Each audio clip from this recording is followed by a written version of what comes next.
Greetings, horror sci-fi and David Fincher and Terry Gilliam and Brad Pitt fans.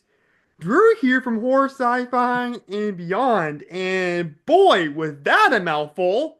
We're here to do a Brad Pitt double feature, and joining me as always, we got the man, the myth, the legend, Eric White.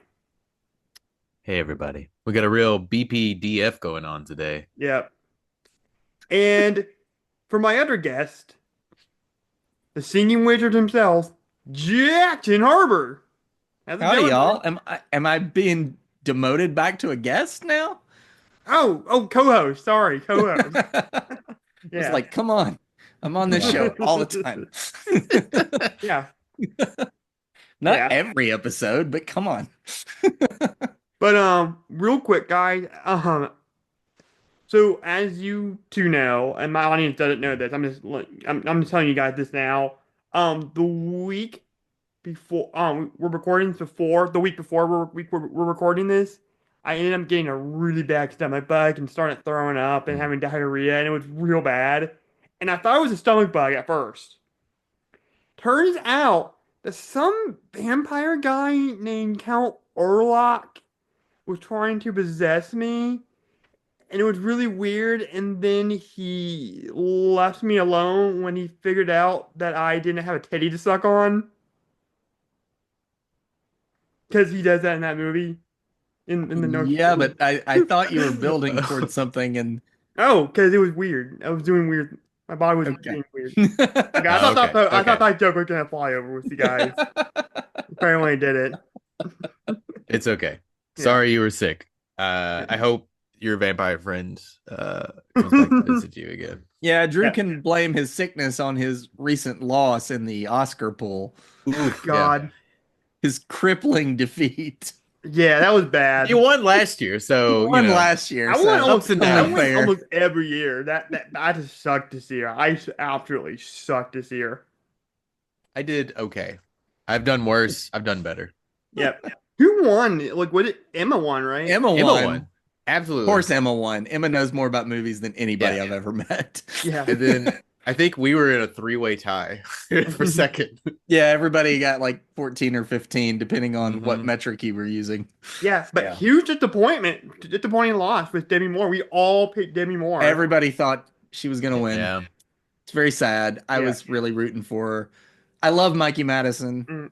I love the movie Nora. I'm happy for that movie and all the Sure. awards it won, but I was really rooting for Demi Moore. Yeah. Yeah. Mm. Yeah. But She'll anyways, be okay.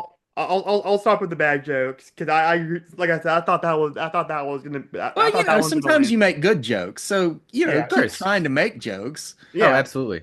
I You make know? bad jokes on here all the time.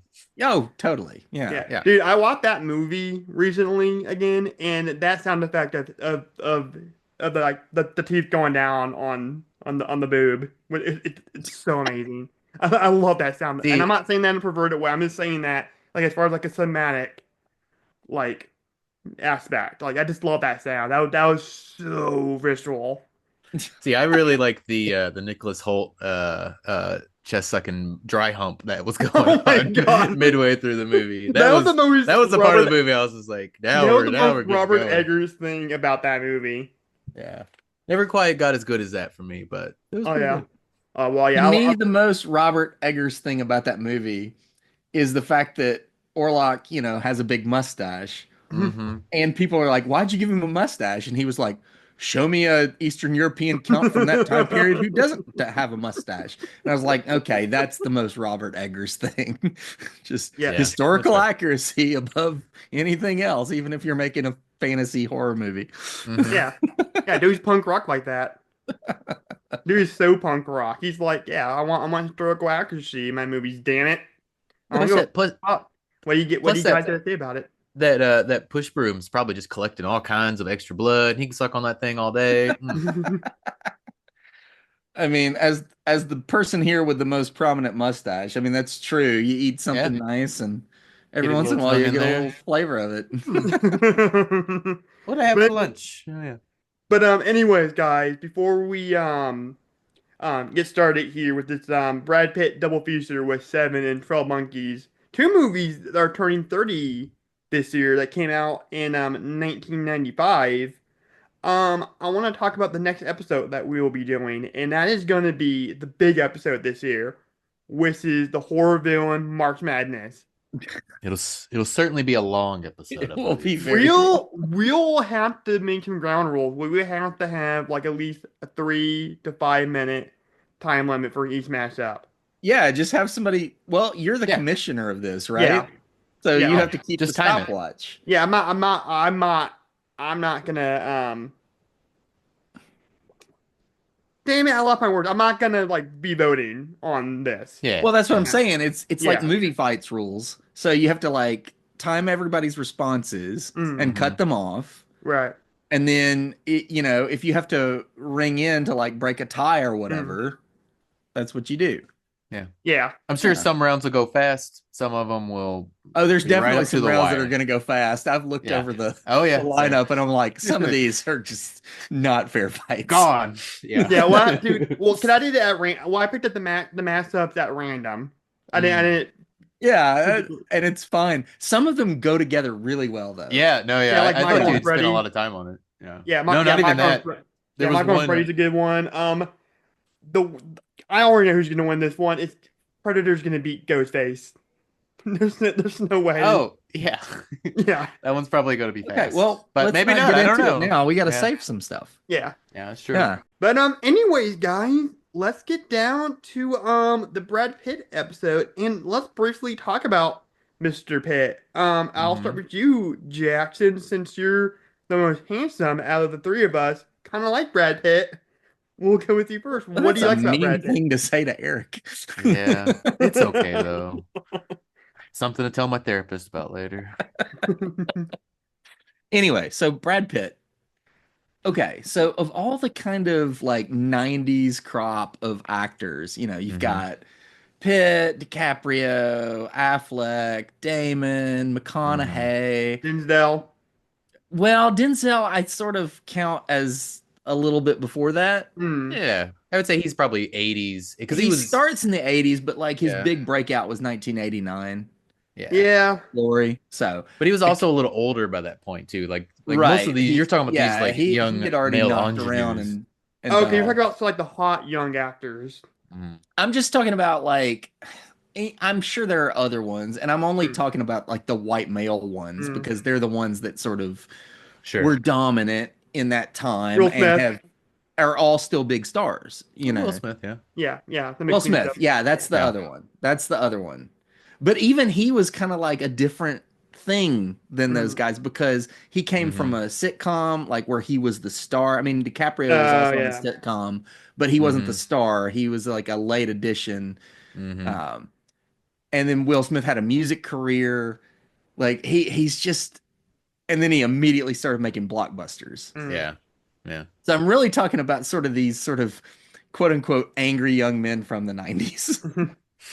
That's kind of what they're like. They're this sort of little pack of white guys.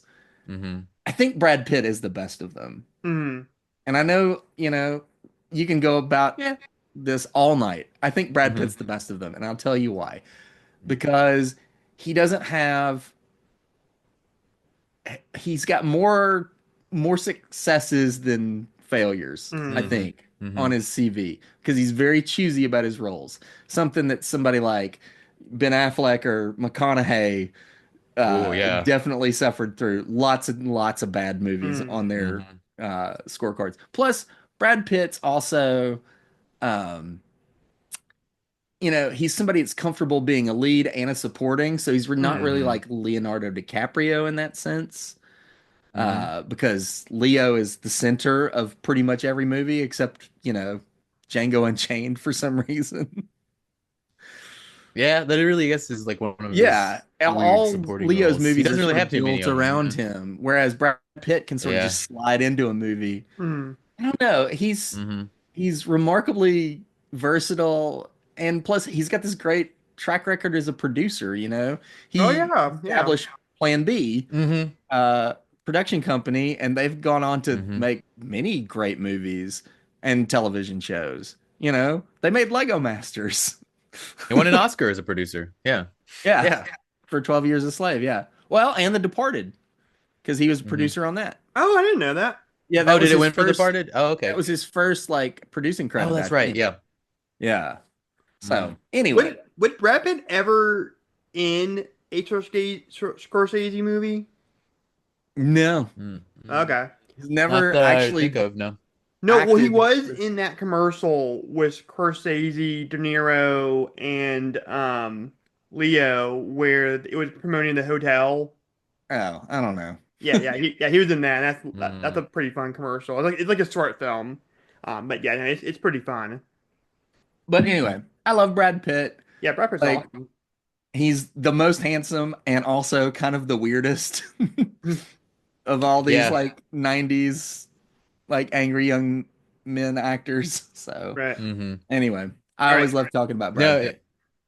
Yeah, right. Yeah. Aaron. And these two movies are the perfect sort of like dichotomy between like It's amazing. the choices in the roles. So like Mm, the Seven role on the surface is very much just a pretty boy sort of role, mm, where you're the good looking cop with a seemingly perfect wife, and mm. you're the but then like the Jeffrey Goins role in 12 Monkeys is just bad shit Yeah. like by comparison. So I think this is probably like a good like Venn diagram of sort of like on the extremes of sort of like what Brad Pitt kind of does, even though like I'm simplifying the Seven role quite a Mm. bit. But Well, Eric, I didn't even have to it pass the ball to you. You just took it like Jordan back in the day. Because are usually, you like, making I'll, like a 90s basketball reference? yeah. Because usually, like, I'll I'll Did I give cut Jackson off? Did I conversations. cut you off? I'm sorry if I did. No. I mean, it's just yeah. There's so much I could say. We'll get into it as we go along. Yeah. Yeah. You're good, Eric. I was just trying to be uh funny. yeah, no, I mean like Brad Pitt, he's pretty great. I will say that he was sort of riding this wave up at this point. This is probably like the peak of 90s for Mm-hmm. him. And I would say if any time he had like a downtime was probably right after this. Mm-hmm. For like a stretch of movies, and not that they're all bad movies. I kind of like 7 Years in Tibet, even though a lot of people don't. But like he made like The Devil's Own after this, and then Meet Joe Black, which a lot of people hate. Yeah, but um, he's he's pretty, going for it in that but movie. right, yeah, It yeah, was a and big movie. Like it these was aren't like, expensive. yeah, and it's Martin Brest, and like Yeah. it's a big 3 hour remake, and like people hate it. I would say if anything, like this, he kind of rode this wave down for the 90s for a bit, and then came back up near the end, Mm-hmm. for maybe like a few year period. But none of these movies are bad, like what you were saying, Jackson. But Yeah, I don't know, honestly, and like even like the bad his ones. late 90s output, I'm not as familiar with. I've never seen 7 Years in Tibet. Yeah, It's well, not I bad. A think lot he of was people hate it, but really, I don't quite Yeah. hate it. But he ended the 90s with Fight Club. yeah, Yeah, probably you his got most Michael So, iconic Fincher. movie, Yeah. honestly, or his most iconic character. and yeah, also none Hmm. of these movies that he's taking are like sort of cheesy paycheck jobs. Mm. Oh, sure. These They're aren't all romantic like very comedies. This isn't promising. like Like, oh, I get the to go McConaughey and area. Yeah. act alongside Harrison Ford or, you Hmm. know, do this big movie set in the Himalayas. I don't know. They're all kind of they're not like McConaughey or Affleck, Yeah, No, well, definitely. sure. Yeah. Because I, Affleck's doing stuff like Reindeer Games, and Brad Pitt Sure. never does anything like that, yeah, except for No. maybe Troy. right. Yeah. But I even mean, that, that's Wolfgang Peterson. That's a big Mm. right. period piece. But I think he was contractually obligated to do that Yeah. movie. Which Right. I heard he hated The Devil's Own, like tried to get out of that movie, and they were like, Mm. you can pay $67 million to get out of your contract or something like that. Mm. But Well, even like sort of like the bad, or not necessarily bad, but just sort of like the straightforward presenting sort of like romantic kind of comedy, which is mm. sort of like the Mexican, is still like a Gore Verbinski movie, and it's still See, I've never like seen that one kind of either. weird, and like Yeah. yeah, Gandolfini's in it, and he's pretty good. I don't know. It's a weird movie. I haven't watched it in probably 20 years, Well, but it's Yeah. Gordon Verbinski. All his yeah, movies are pretty weird. yeah. Yeah. Well, I think Brad Pitt was maybe trying to get into the pretty boy kind of Oh, thing. 'Cause sure. Kenny Yeah. in the Bad and Meet Joe Black are pretty boy movies. Um, Yeah, but Meet Joe His Black, Meet Joe Black is not a it's pretty not a boy pretty movie. boy movie. He plays death. Yeah. yeah, He but he's literally like, plays death. yeah, he does, but like he's still like that kind of good looking, kind of like very charming kind of Yeah, guy. but Yeah, but it's that's not Brad Kind of but like, that's like just in Brad Legends of Pitt. Like Fall. yeah, he's he just looks like that. Yeah. Yeah, well, it was a movie. Yeah, well, that's true what you're saying, Jackson. But it's still a movie that like teenage girls in the '90s kind of like stole swoon over him. It's not like a sure. Seven. I could see a teenage girl wanting to watch Meet Joe Black versus a Seven or a 12 Monkeys. Right. And a lot of Yeah, teenage girls did go see that movie. right. Right. And I we're went to very high school with these disappointed by the girls. 3 hour And a lot of by Star this Wars 3 hour. fans went to go see that movie to watch the Phantom Yeah, Menace because the trailer. trailer. Yeah. Oh Yeah. yeah, yeah, yeah. They play it Um. before and after the movie. Yeah. Got to sit all the way through this 3 hour movie. Yep. That movie really 3 hours? That's crazy. Yeah, It is. It's Yeah. it's 3 hours 3 hours. long. But anyways, what and that's all great points that you guys made. Um, but what I love Brad Pitt is I think he's our generation's um James Dean and Steve McQueen. Just a really Hmm. cool like actor with a lot of charisma. And I did not really make that connection until I watched Fight Club for the first time during the first year of the pandemic. And I'm Mm. like, just the way that this guy has his hair and the way he's carrying Yeah. himself, and the vibe is very James Dean, Steve McQueen kind Hmm. of thing. It's cool. Like he's the king And of that cool. movie's kind of by design too. He's supposed to be Yeah. the that ideal. He's supposed to be the ideal in that movie. So Mm. Yeah. I find it interesting that you put James Dean and Steve McQueen in the same category yeah, because while James Dean, while McQueen always played like cool characters, James Dean did not play cool characters. Yeah, His characters were like raw nerves, and that's why it also works with Brad Pitt mm. hmm because Brad Pitt can play this raw nerve, as we'll Yeah. see Well, I in haven't both of these seen too movies. many James Dean movies besides Rebel Without the Cause, and that There's is not true. that many. There's only like four to East of Yeah, watch. three. Eden, Giant. Giant, East of Giant, Eden, Rebel Without a Cause. without a Yeah, cause. Yeah. yeah. I guess that's all the only three. Yeah. Yeah, So but like I think like we kind of normally think of James Dean as this kind of cool guy because he was like this. I know, but that's weird because when you watch his movies, he's not cool in Yeah, those yeah, No, movies. yeah. You're right, man. Yeah. Like he's just he's been just like very good co-opted by like looking, but right. like Mm. he is neurotic But I and will raw say, in all those movies. yeah, for sure. But I will see one thing that's interesting about Brad Pitt versus Leonardo DiCaprio is I think Brad Pitt ended his pretty boy streak a lot earlier than Leonardo DiCaprio, and he takes on more interesting roles than DiCaprio. DiCaprio just kind of does the same kind of yelling, screaming, intense kind of roles over and over and again. And I like Yes some and of his no. movies. I do agree. Like DiCaprio does have Mhm. his sort of pet themes as an Mm, actor, whereas with Pitt, it would be harder to pin down. Yeah, mm, He's a yeah, he little kind bit of does. more, he's got more mystique than DiCaprio, I think. sure. Mm, But DiCaprio is more the consummate movie star, I guess. Yeah. yeah, I mean, I would make the argument that Brad Pitt doesn't really have that many even that many pretty boy like roles.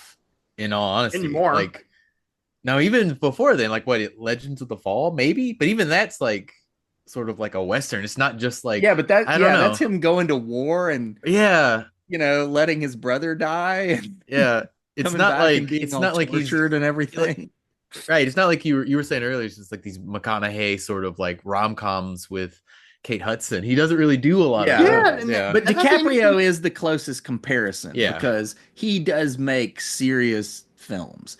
He can Yeah. also be very funny, Wolf of Wall Street, Django, that sort of thing. hmm Well, that is in yeah, that is interest. That's an interesting point too, because yeah, Interview with the Vampire and Legends of the Fall. I'm calling those pretty boy movies, but they're pretty unconventional. Like I don't think yeah. a teenage For girl sure. normally that would see like a pretty boy movie, quote unquote, Right, like a Freddie Prinze Jr. or whoever, or right. Leonardo DiCaprio would maybe go see a horror movie, but they'll see one with Brad Pitt when he plays the vampire.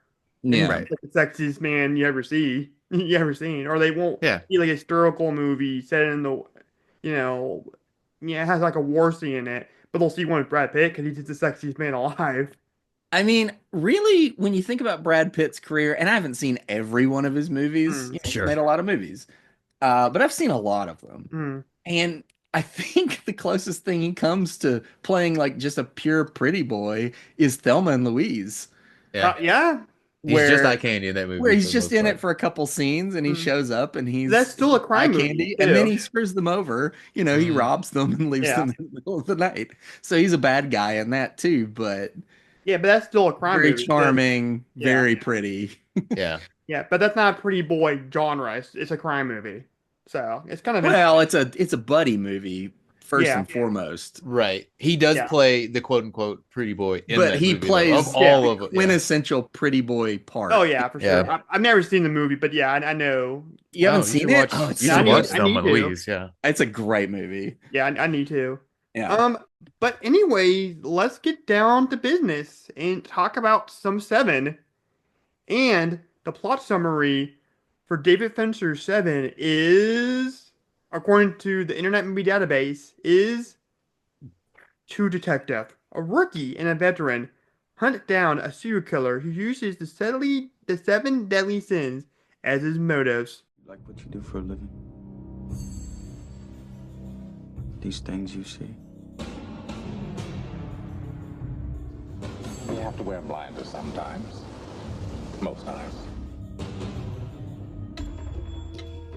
Detective William Somerset is looking for a way out. You're retiring. 6 more days and you're all the way gone. So how long have you lived here? Too long. Detective David Mills is looking for a way in. We'll be spending every waking hour together from now until the time I leave. I'll show you who your friends and enemies are. Look, I've worked homicide for 5 years. Not here.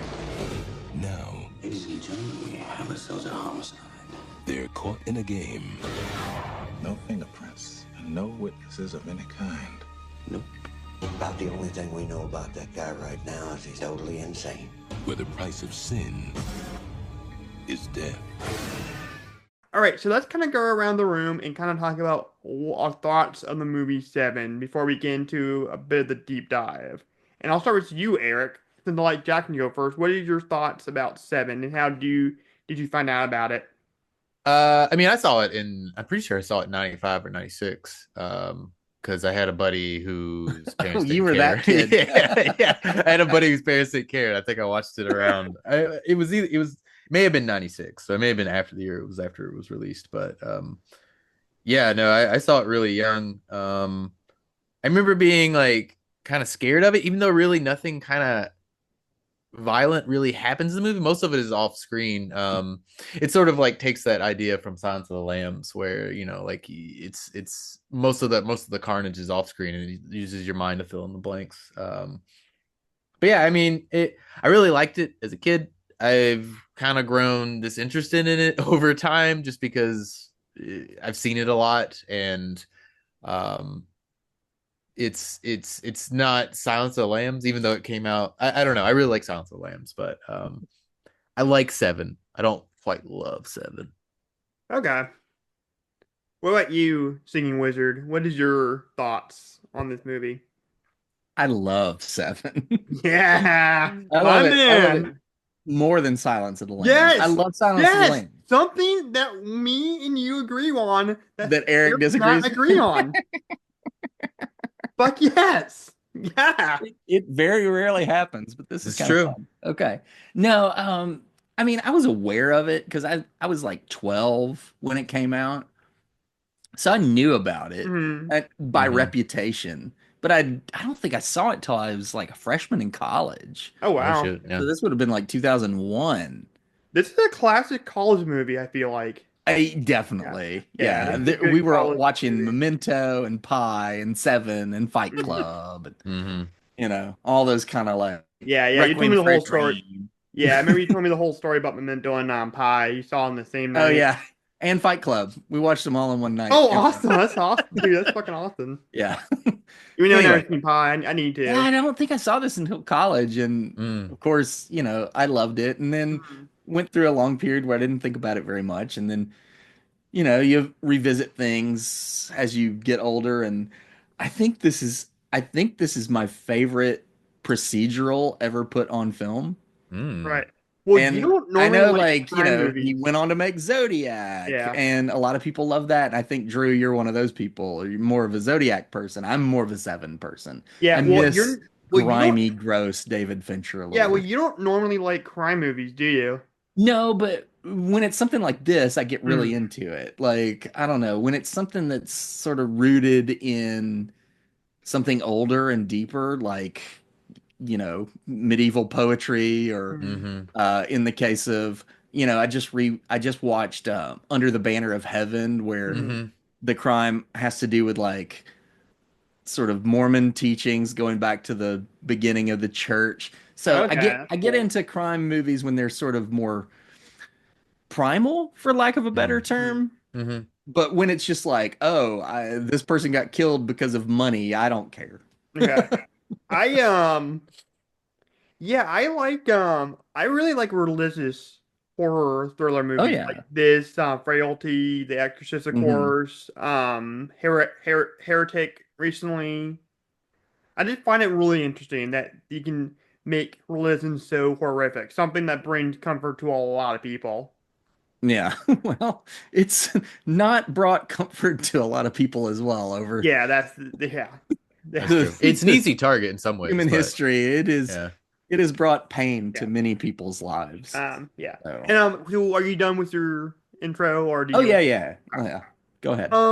My thoughts on Seven is I love this movie. It is in my top three David Fincher movies. Zodiac is my number one. I just find the topic Hmm. just so fascinating, Yeah. and I don't know why I love that. Just the vibe of that movie, I just love. See, I Um, agree with you on that. I think I like Zodiac more than Seven, yeah, but for some So reason, now y'all are agreeing, and I'm the dissent. Okay. wow, wow, what's going on here? What's going on? But no, This is the anyways, power of Brad Pitt, y'all. hmm he's and his tearing us apart. sexiness that he brings to the world. He's just a sexy man. Like I would not mind going gay for Mr. Pitt. But anyways, for some reason, Zodiac is one of my comfort movies. I don't know why. Just something about that Okay. vibe of Mm. that movie. Oh, Even, that is. and I That's mean no pretty weird. disrespect for the victims and their loved ones, but just something about the vibes of that movie, like really puts me in a good mood, and it helps me go to sleep for whatever reason.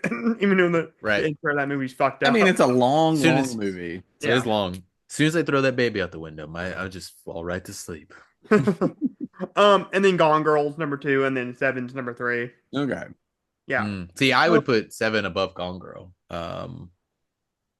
But that's just me. yeah. But yeah, like I said, I just love horror thriller movies that deal with religion. I love the camaraderie between Pitt and Morgan Freeman. I think their relationship is very interesting where Hmm. Morgan Freeman is very world weary. He's been in this city for years and he's seen it all practically, except for Yeah. this. No, Um, yeah. Their and interplay is what makes the movie work in a yeah, lot of well, ways. and then Pitt, Mills, his character, Detective Mills, is very even though he's been doing this kind of work for 5 years, I think the movie says, is very ignorant. Yeah, he's seen some jacked up stuff, Hmm. but he has not seen the stuff on the level that Morgan Freeman, Somerset, has Yeah. seen Sure. in this city. And something that one of my used to be my favorite movie critic, Chris Stuckman, um lit he I've heard stories that he's kind of a piece of crap, like recently, but he used to love Chris Stuckman. And he said that if you notice that they never tell you what city they're in, and Right. that's what adds to the Hmm. mysticism of this. It could be Detroit, it could be LA, it could be whatever made up city. Yeah. Hell, it could And be Gotham City. I like the internet theory that they're actually in purgatory the whole time. Oh yeah, That's a fun one. That that's a is I fun fun. mean, one. it's kind of an overdone theory. Like Yeah. everything is like, oh, they're really in purgatory, but Yeah, I think it works with Seven. yeah. Yeah. I Seven, they're in did. purgatory. Lost, in they're in purgatory. Right. I do like what you touched on it a bit that like Brad Pitt's a little out of his depths. And because he's like reading like crib notes on like Dante's Inferno and everything. Yeah. Which are nice touches because he could have easily just been a very generic sort of cocksure young guy swaggering in, you know what I mean? So Hit Yeah. Well, Pitt I does think provide a getting little someone bit on of his caliber, with Morgan Freeman's caliber, really makes these detective archetypes very unique. And I think Mhm. it might be one of my favorite duos in movie history. Yeah. Like top 10 for sure. I love their relationship. I think it's so interesting. What makes their dynamic really cool is that even though Morgan Freeman is the more experienced, kind of deeper thinking one, and Brad Mhm. Pitt's kind of a himbo, Yeah. for lack of a better term. What makes it really cool though is that Morgan Freeman he's been through so much that he's just jaded and kind of Mhm. cynical. Not Mm, cynical, that's the wrong word. He's jaded though, and mm, he's beaten down. And yet Brad Pitt, he's got an attitude, but he's very idealistic. Like he Mhm. sought out to come to this horrible crime-ridden mm. place because he wants to help people. And Mhm. of Right. course, what happens at the end is, we'll get to that, but Mm. both of their worldviews are completely deconstructed by Yeah, the and end. Brad Pitt's kind Mhm. of a very fiery kind of asshole in this movie. Mhm. Yeah. Like But where so well intentioned the whole time. yeah, Yeah. well, and Like then Morgan he really wants to bring this guy to justice. He just yeah. goes about it a whole different way. Yeah, and Morgan Freeman is very, though he, like you said, is very jaded about the world. It's also very level-headed too. Like Yeah. try to keep Mhm. And he's not Mills going to very leave this decent. young detective in a lurch. Yeah.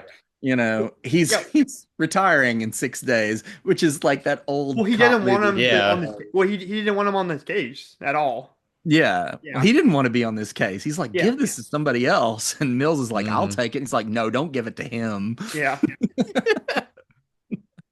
Yeah, for sure. And I thought that was interesting too. Now I will say, because this is the 30th anniversary, so of course there's going to be a 4K release of this movie, and I just bought it. Looks really good. My top five favorite 4Ks that I own in my Oh, this collection. movie's gorgeous. Yeah, like it Mm. looks so good. Well, yeah, well, Yeah. you think it looks I watched good? the crummy DVD, so I can't see Yeah, well, anything. you think I it. have a DVD version of it. Well, I I think a watched lot of that. Fincher movies at the time looked really amazing, Mm. on DVD and then Blu-ray. But man, this movie looks even better on 4K. I will say the color palette in this movie has always stood out to Oh me. yeah, Like well it's yeah, this well and that's what greenish, like gross. Yeah. yeah, and I think him working on the transfer with the people that did it really Hmm. like they really focused in on that. And I was really wondering how they were gonna do it because this is a very dark movie, a very gritty movie, but I Hmm. think it's the right balance between Mm.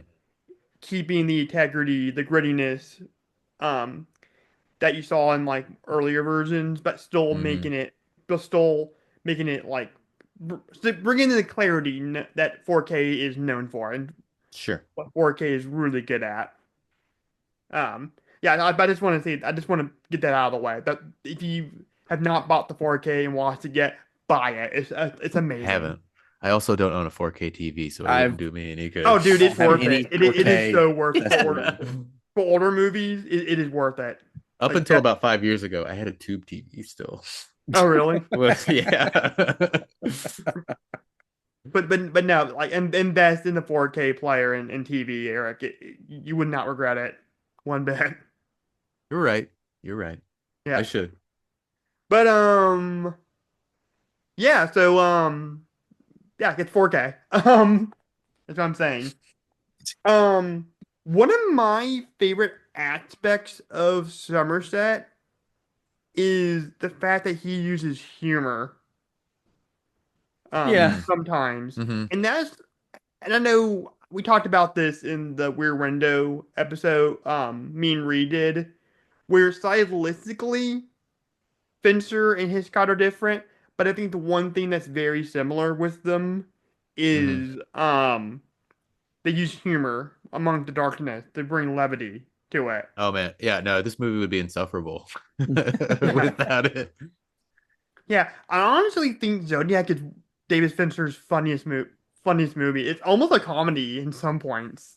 I mean, you could argue I don't know. Social Fight Network is Club's really too, funny. and Fight Club's Yeah. funny too. Yeah. Yeah. Well, I haven't watched it as much. I only watched it the I one. mean, one Fight time. Club has a talking penguin, so Oh yeah, Sure. Slide. But but yeah. What else you guys want to talk about this movie? There's any point you wanna hit? I mean, we probably need to talk about the spacey of it all. Oh yeah. Yeah. Or as he's known on Movies with Mikey, Darkwing Duck. Every video that Mikey has made that has it's based on a movie, that Spacey starred in, he just replaces him with Darkwing Duck in all the shots. Really funny. Anyway, I mean, obviously, when this came out, we didn't all know the sort of person that Kevin Spacey was. Sure.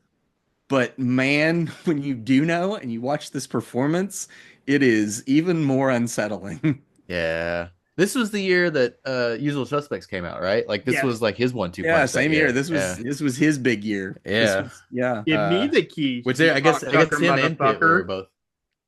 Yeah. I guess Sorry, him and what Pitt were was that? both nominated for the Oscar that year. That's weird. Yeah. For supporting. Yeah. Spacey won Spacey won, obviously. For but this he's or like Usual canceled now. Suspect? for Usual Usual Suspects. Suspects. Yeah. Okay. Yeah. Full say he's been nominated for this. He's fucking amazing in this movie. I mean, He's He should have won for the it monologue feels alone. weird saying nice things about Kevin Spacey, but uh, when you just look at his acting, he's a great actor. sure. Right. Yeah. He's a very talented, skilled performer.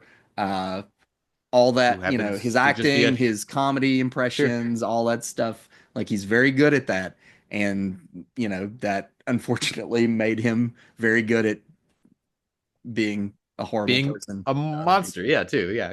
Yes. So, So, it's easy to manipulate people when you're but when you're a the good performer. brilliance of I this think- movie is you don't know who's Mhm. gonna walk out of that. You see the Oh, sure. feet step out of that cab, Mm. and you're like, "Who is this?" And you've heard him on the phone and stuff. Mm. And Right. but at this time, Kevin Spacey was not Kevin Spacey. Yeah, he was fairly unknown. Like at this point. he'd been knocking around, he'd been in stuff, and Mhm. but he was not a big star, but Mm-mm. remarkable presence on screen. Well, he didn't Yeah. want his name. Was it him or was it Fincher didn't want his name in the opening I think credits? it was him. From what I Okay. understand, it was him. Okay. He declined to do press for the movie. He, Hmm. asked that his name be omitted from the opening credits, which is a good artistic choice. So, Yeah. and man, it's just one of the most unsettling characters that you'll ever see in a movie because Yeah. he's just so calm the whole time. Yeah, we will get to more about him later, in this video. Because I do want to talk about the monologue because I think that is really interesting. Well, go ahead and talk about it. Oh, okay, yeah, because we're not doing a Yeah, we don't have like Yeah, we don't we're have not to, like, doing beat stay for to- beat. We're just sort of freeform. yeah freeform jazz. Yeah, this is Brad Pitt freeform jazz. I love his monologue, John Doe's monologue. He tells Somerset and Mills why he kills those people. And he basically says, in a world, this city, you would feel bad for them. And he basically says, we see a deadly sin every day and we ignore them. And he basically describes, the different people, you had a man so grotesque that even you would make fun of, or no, people would mock him if you saw him in Yeah. public, or you came in and finished your meal, if you sat in the same restaurant, and then I killed the lawyer, and even you guy would have to congratulate me for that, and it's really fascinating. It's really kind of sick. Mm-hmm. He's a nutbag. Yeah, Yeah, but he is He's a nutbag. reflecting. He's a sick fuck. Yeah. like a real true thing. Mhm. Um, yeah, it's almost too dark to get into Yeah. here, but like this is not what we do. We're not here to unpack the psychology of John Doe, Yeah, Mhm. but I'm watching this, and maybe I'm opening a can of worms here by saying this, but it's like that one recently when that one guy killed that pharmaceutical studio guy, where he took that kid took justice in his own hands, and people had so many different viewpoints on that. You I know what I don't think mean? it's really. I guess it's a little bit like that. The thing I would compare it to is, Jigsaw. Yeah. Yeah. It's a Yeah. lot Yeah. like Yeah. Jigsaw. Well, Right. But of course. people canonize and they Jigsaw, because Jigsaw doesn't technically kill people. Hmm. True. Like he puts the choices in their hands. So I don't Yeah. know. Yeah. Some people really love Jigsaw. So no, But yeah, I I mean, as can't far argue as with them. Luigi Mangione goes, yeah, Yeah. that's Yeah, I don't want to get when too you deep get in into that, real but world stuff, it gets way more complicated. but like some people have so many issues about that. It's like people are No, calling I him know. a I hero, know people people are on calling both him a sides villain. Yeah. of that Hmm. coin, and I'm just like, I have my own opinions that I won't get into here. Yeah, yeah, Hmm. please, yeah, don't if you don't feel comfortable. But yeah, I know. I just wanted to bring that up because, and I won't give my personal opinions on the matter, because of that reason. But it kind of did bring up that a little bit, the whole It's Fincher handcuff. definitely, yeah. Like I said, I think this movie really gets to something Mm, pretty deep Hmm. about human nature. I don't even know if it's trying that hard to get at it. mm, I think it Hmm. just excels so well at everything it's doing, from the script to the acting, the cinematography, everything. Like it all feeds into this theme that I'm not even sure the movie sets up. Yeah. Yeah. right. Is this the same year as Falling Down? Is this the same year that Michael Douglas movie It's where he around that goes same crazy? time. Yeah, they're Yeah. both sort of early to mid Mm, 90s. Huh. It was I think like that Falling was in Down the was like current. 93. Maybe it was. I But think there it was was. something in the current in sort of like the mid 90s that mm, was sort of like this um outsider, like taking the law into their own hands almost. And like so that movie sets it up as a hero, and this one he's mm. clearly like the villain, but in some ways they do paint him in some, or they give him at least some sort of sympathetic, not even sympathetic, but just like justification for what he's doing, even Right. if it is Yeah, within his own. it's not sympathy, but it's No. there's a definite understanding Mm, of Hmm. the killer. right. Uh Now, yeah. sorry, I interrupted you.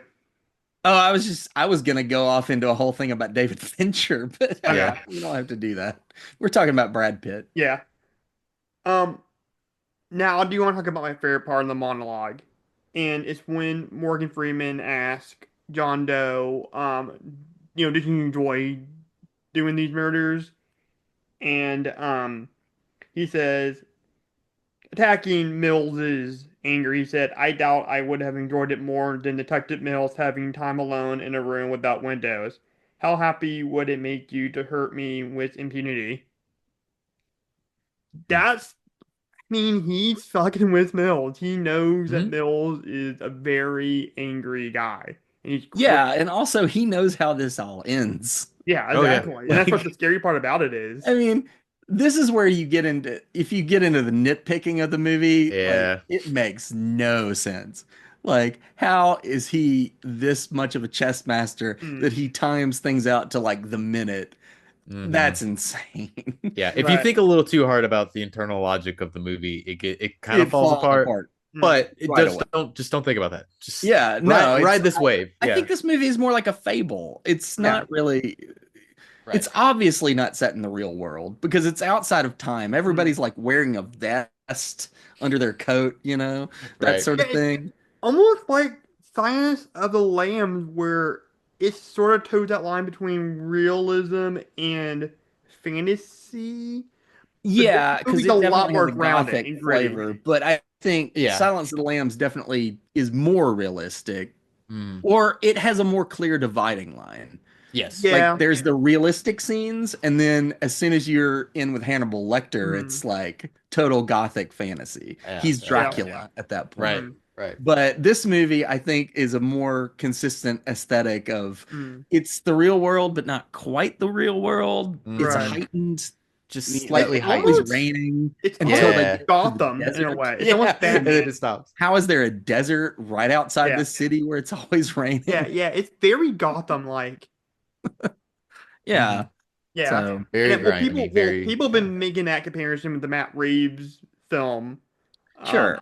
and that's really the closest thing we'll get to a David Fincher Batman movie. Because I doubt he'll do any big property after Alien Well, 3. yeah, he made a Batman movie. In this movie, John Doe Yeah, is essentially Batman.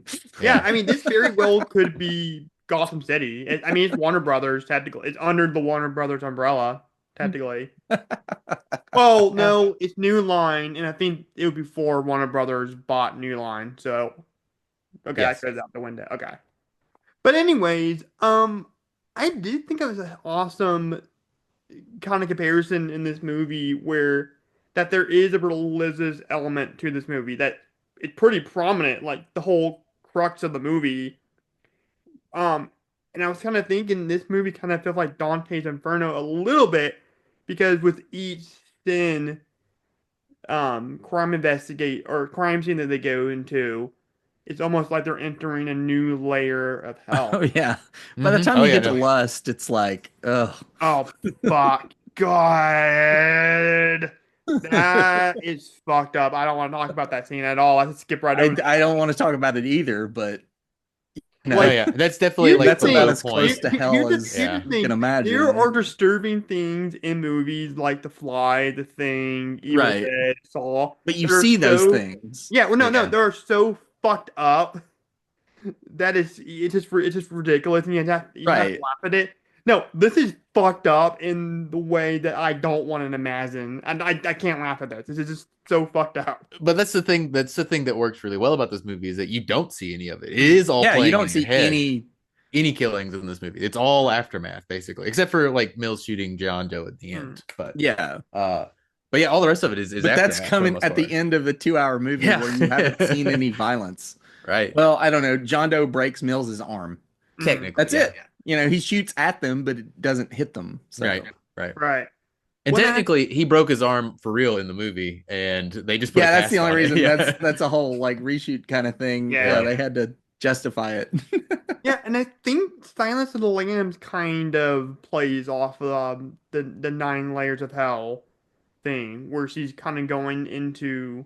It's definitely a descent movie, And it where ends you're in a going into literal it. pit. Yeah. Yeah. Oh yeah, when she's like going to the little room where Hannibal Lecter is, Right. and then she sees the different criminals, and each one of them Right. is more and more crazier than the last. Yeah, Uh, that's more of a literal like descent kind of thing. Whereas this Mhm. is, this ends on a big desert plain. right. Like not it's Mhm. not a deep hole in the ground. It's just Right. like It's this wide open. The sun is up. It's not even night at that point in the movie, Yeah. which is an interesting choice. Yeah. It Yeah. should feel safe. And I think that's probably why the end works as well as it does, is that it should feel safe. Because Yeah. they're wide open. There's nothing And around then them to a get van them. drives over the hill. Yeah. Yeah. And it's Right. amazing. You see that van so far away. hmm Yeah. Like, and Well, it's and just this- slowly and coming that- over that hill. Yeah, well, and that whole ending is so tragic too, because previously you have a conversation between Gwyneth Paltrow, Mill's wife, and Somerset, where she says, tells them like, "I've never told anybody this, but I'm pregnant, and you're the only one I can talk to, and I'm scared to death of raising a kid in the city." Yeah. And that's what makes her. That's what makes Mills discovering, or Somerset initially discovering her head in the box, and Mill connecting those dots Yeah. later in that scene. So tragic. And what I love about that moment is any lesser filmmaker would have been like, when they had this character be like, "Fuck this guy. He killed my wife. I'm gonna kill him." Boom. No, he hesitates because he does not want to be this guy. Yeah, no, he Mhm. knows what he should do and Yeah. what he wants Over, to do. well, no, over. He has to Yeah. make a choice. Yeah, well, over and over again in this movie, Mills called this guy a psychopath. he thinks what this guy is doing is absolutely repulsive. Yeah. And he stoops down to his level and kills this guy. And I Yeah. love that hesitate. No, he didn't hesitate once. He hesitates at least 2 or 3 times in this. Yeah, he points the gun, then he pulls back, and he points the Sure. gun, and he pulls back, Yeah. and it is a virtuosic performance by our man Brad Pitt. Like, I know that sort of what's in the box it was a meme before memes Right. were memes. Like that word hadn't even been invented yet, and yet everybody you say what's in the box, What's in the and box? it's just immediate in your head. And a lot people treat it like it's cheesy, but when he says it in the context of the movie, it is devastating. Well, I think maybe in the back of his head he knows what's in the box. He's just trying to Yeah, read he the definitely script. knows what's in the box. Yeah. Oh yeah. At this point, like he's John a does been teasing detective. to it. He's Yeah. put the pieces together. I wonder. While we're on it, let's talk about this too. So there was an alternate ending to this movie. Yeah. Where Oh god. Somerset shoots John Doe Ugh. instead. I don't like that. I don't. I go back and forth on it. Do you recall the line he says after he shoots? No, I John don't Doe? remember what the line says, was. What's the line? I'm retired. Yeah. Never mind. I'm glad they Gives cut it. him like I'm a glad they cut it. Schwarzenegger one-liner Oh at my the end God. of this dark, bleak, hopeless movie. Cut the black.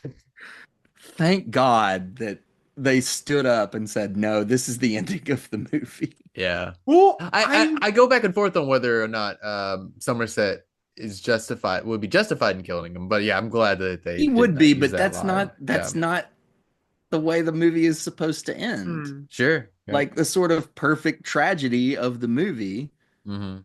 is that Mills, while ostensibly doing the right thing and like not the right thing, but the justified thing. Yes, justified thing. Yes. Well, then it kind of goes, and then, because I love what Reed says in his on their podcast, Reed Lackey from the Fear of God podcast. Yeah. Mhm. Reed says the first image or line in a movie and the last image and line in the movie should always leave the audience something to think about. Yeah. Sure. And no other movie is perfect for that than Ermine Hemingway once said, "The world is a beautiful place that's worth fighting for." I believe in a second. Yeah. I thought you were about to say Ernest Hemingway once said, "I'm retired."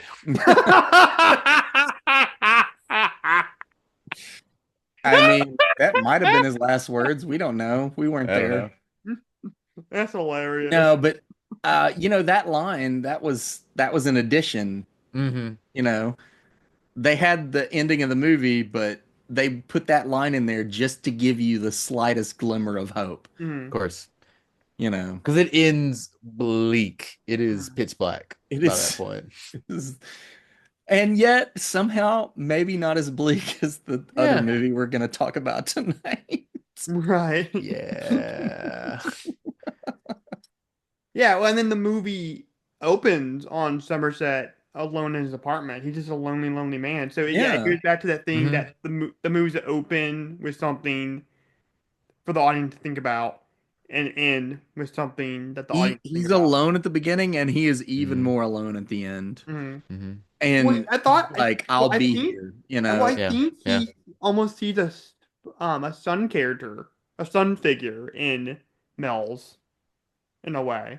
I mean, there's just like a mentor-mentoree sort of relationship with them. yeah, And they and, definitely builds throughout they're the only movie. together for 6 days or whatever, but it's still I do love that chest shaving scene.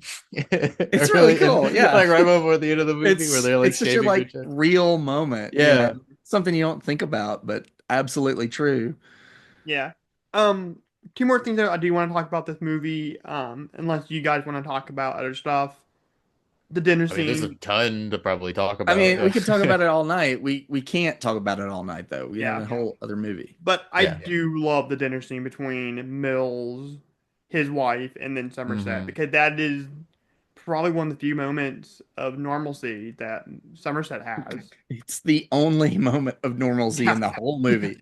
Yeah. I love when he comes in and just starts playing with the dogs in the floor.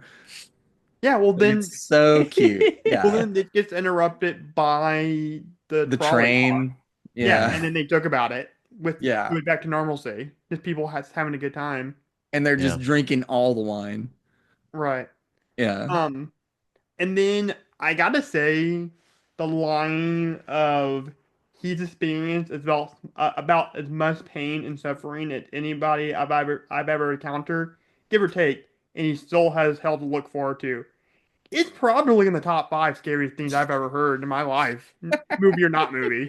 That is fucked up. I That is mean, the so. whole scenario around that character is, yeah, that's Which one? Which one was that? That was the Saw. sloth. That's fucked up. Yeah. Yeah. And the guy's like a Mm. drug dealing child molester. Oh Mhm. God, was he? I don't remember. I forgot Yeah, Yeah. about that. that's the whole thing. And he was defended in court by the greed guy. Mhm. Oh They're Like all shit. that's the slightly connected. connection, Yeah. you know. Oh, that line from Spacey makes sense now. Okay. Yeah. Mhm. So Yeah. these are It's him not waking good up. Yeah. people that are No, getting yeah. killed, but I mean, come on. Like, yeah, that's mm. It's Mm. tough. Well, no, and that's This that's movie that's is the tough, but I Yeah. Well, yeah, love that that's it gets the so into whole my much. argument. greatest. Well, that gets into my greatest fear, which is the possibility of waking up in pain and torment in hell forever and ever. Like that is the scariest thing I can think of. And I don't know if that's my destiny. You know what I mean? I Mm. don't believe it is. I believe I go into a better place, but the thought of it is scary. It's absolutely terrifying to me, and I Sure. don't like to think about it. I just want to live my life day to day, just being as good a person as I can be, and hopefully it pays off in the end. Of course. Welcome to Galaxy Brain with Drew Passanon. Galaxy brain. What gotta do with anything? I don't know. We were just talking about Seven, and you spun it into a whole like existential fear of hell bit. So Oh yeah, no, my man. Just I'm starting to open up on this podcast a lot more. I well, that's recently, good. That's well, yeah. good. We I talked welcome about. it. Well, I recently talked about my autism on the Phantom in the Opera episode of Yeah. Fear of God. Mhm. That's the first time I've really delved deep into that and what the Universal monster movies mean to me. I've never Sure. really talked about Yeah. the struggles of my autism up until then. So Yeah, if Mhm. you're listening to that, or if you're listening to this, go listen to that. It's a very good discussion. And yeah. I really appreciated what you said on that show. Yeah. Mm. Mhm.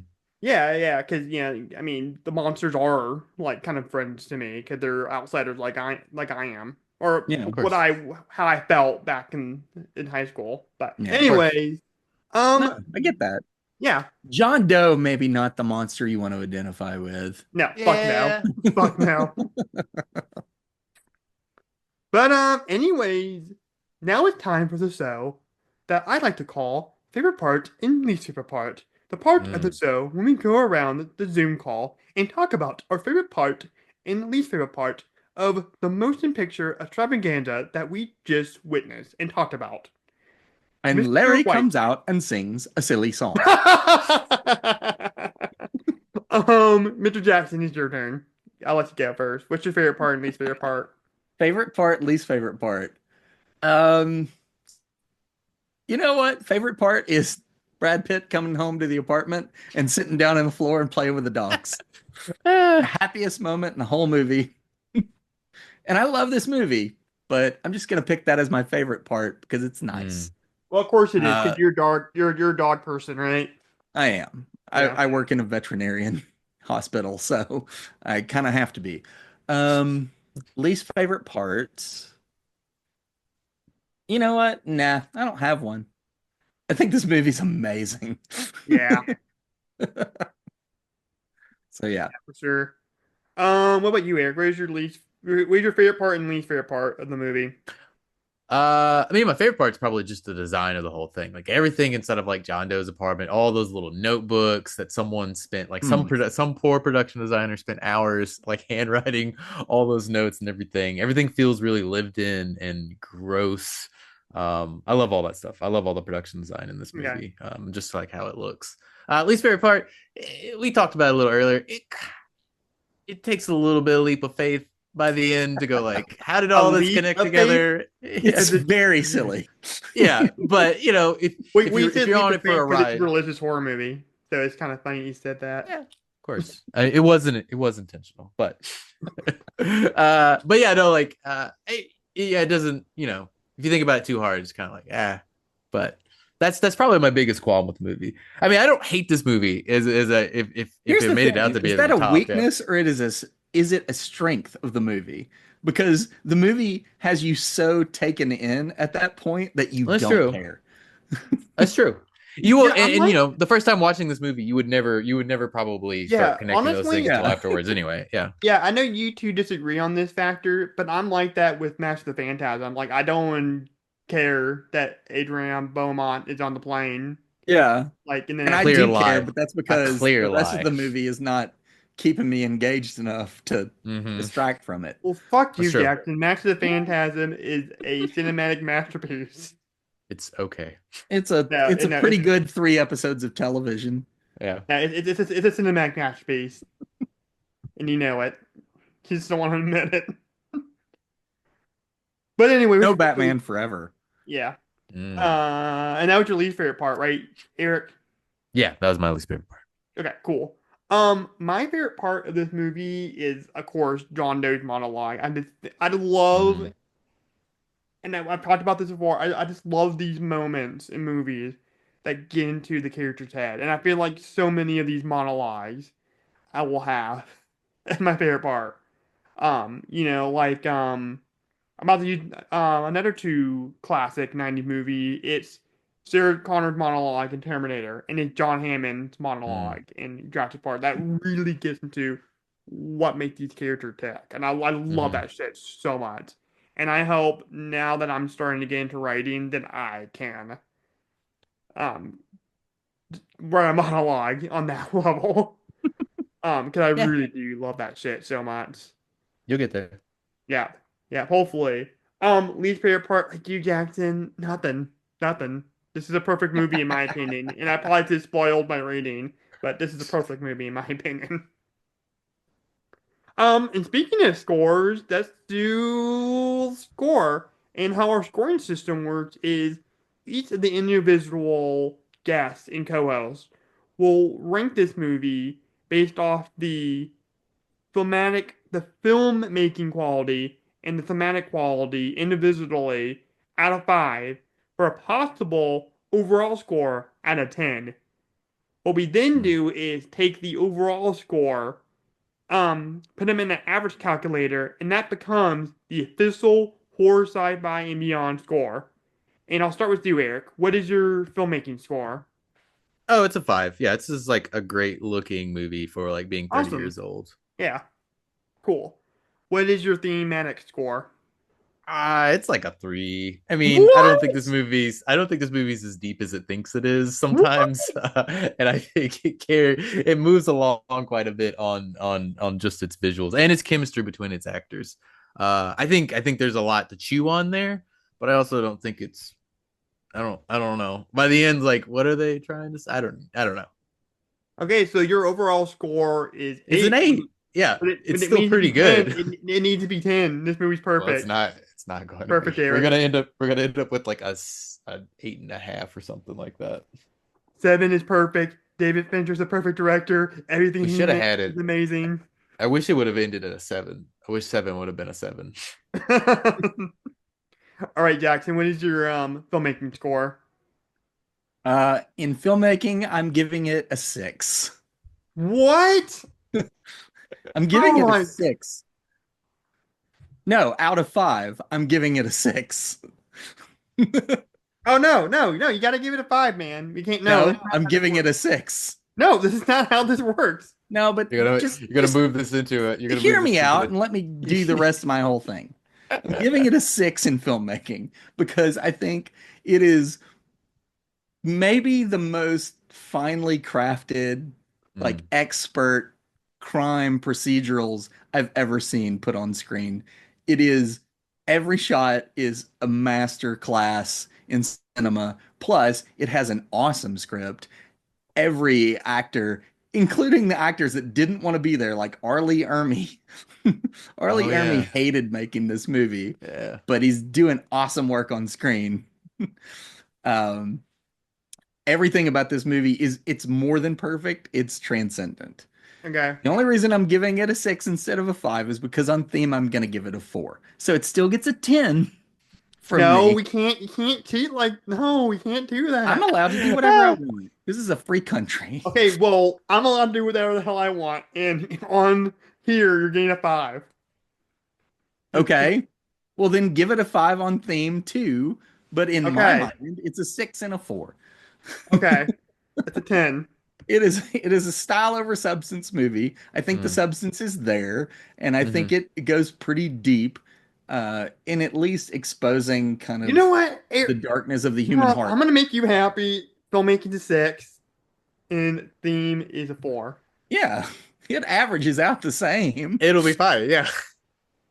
But I'm giving it a 6 because I can't think of other movies that are as well made as this one. This movie yeah. is absolute, like it's beyond perfectly made. It is a miracle. Yeah, no, yeah. And especially in like the gluttony of sort of like serial killer movies that came out after Silence of the Lambs. Like this is the one exception that's kind of like It's the one that does it better. So yeah. like Silence of the Lambs is a 5 on filmmaking. This is a 6. Mm. You know, these go to 11. That's what this movie is. It's the amp going to 11. Yeah. Right. Okay, Anyway. I'll give you that. You convinced me. You motherfucker. You Yeah. motherfucker. Wait till you see me in movie fight mode. Oh God, that's gonna be rough. 3-hour tour. But I'm gonna go my filmmaking 5. I mean, it is well crafted. Nothing else to say here. Thematically 5. Again, we talked about why this movie's so good thematically. Like it is heartbreaking, it is tragic, and I don't know why the hell you did not give it a 5, Eric. This could have been no. This easily could have been like two or first two clean 10 out of 10s in a row. I can't. I gotta vote my conscience. Hey, I did think the it's best I perfect. could. I gave it Yeah. a 6. I gave it in a 6. filmmaking. Yeah, no, that's fine. Even though I give you a hard time about that. But Eric gave it a 3 on thematic element. Why? Why I would don't you think give he's that a wrong. 3? It's a He just 3. doesn't get as much out of it as I do. I don't. It's fine. And here's the thing, like, I don't really, when I watch this movie, I don't really feel emotions when I'm watching it. Sure. No, yeah. It's more of a thought exercise and a visceral 100%. experience. No, So that's why I give it a exactly. 4. It's called thematic element, not emotional element. I'm sorry. Yeah, but to me, those two things are very tied together. Yeah. To me. Yeah. Not necessarily to you, but to me. Right. Mhm. Yeah. Yeah. So if a And movie this makes also- me cry, it gets a bump up in the thematics department Okay. true. because it's Cool. getting to me at some level I didn't understand. Okay. Because Eric fucked this whole thing up, is the official Horror Sci-Fi Beyond score is 9. Thanks, Eric. Thanks. You're welcome. Fuck you. I don't know if we'll ever have a perfect one. No, we did. We were in that with the perfect one. Yeah, but that was with 2 people. Oh, And it yeah. was Rear I wasn't. Window. I wasn't on here for. Was I on here for Rear Window? No, you No, it weren't. was this past week, and he was on with Reed. It's part of his like side project with Hitchcock. You know, we need to start I'm our sure that side was a project thing. back up. Right. We need to start Yeah. back up on. We can't let him get ahead of us. We were the first ones. Although the last one we did was nominated for like 5 Yeah. Oscars, so It was the we're best ahead of one. the curve. It was the best ahead of one. curve. Yeah. Well, next month we're doing another Hitchcock episode. So, and a boo boo. We're doing Rope next month, so that's to be pretty fun. Yeah, I love Rope. Okay, so you only love Rope and Psycho. I don't love Psycho. What are you talking about? Oh no, Rear Window's the other one you like, right? I like North by Northwest. I like the birds. I like them. I don't love Yeah. them. I like Strangers on a Train. I haven't seen that one. I've seen Throw Mama from the Train. It's the same movie, Yeah. but without Billy Crystal. Yeah, but Throw Fincher Mama was from the Train is actually really funny. It is. Fincher was supposed to do a remake of Stranger on the Train at some point, but Well, it would have been a waste of time because it's already been remade by Danny DeVito and it was awesome. I didn't need to watch that. It's really funny. So on to one dark, fucked up filmmaker, not being David Fincher, to another one, that being Terry Gilliam. Let's do 12 Monkeys. And the plot summary for 12 Monkeys, according to the Internet Movie Database. In a future world devastated by disease, a convict is sent back in time to gather information about the man-made virus that wiped out most of humanity population on the planet.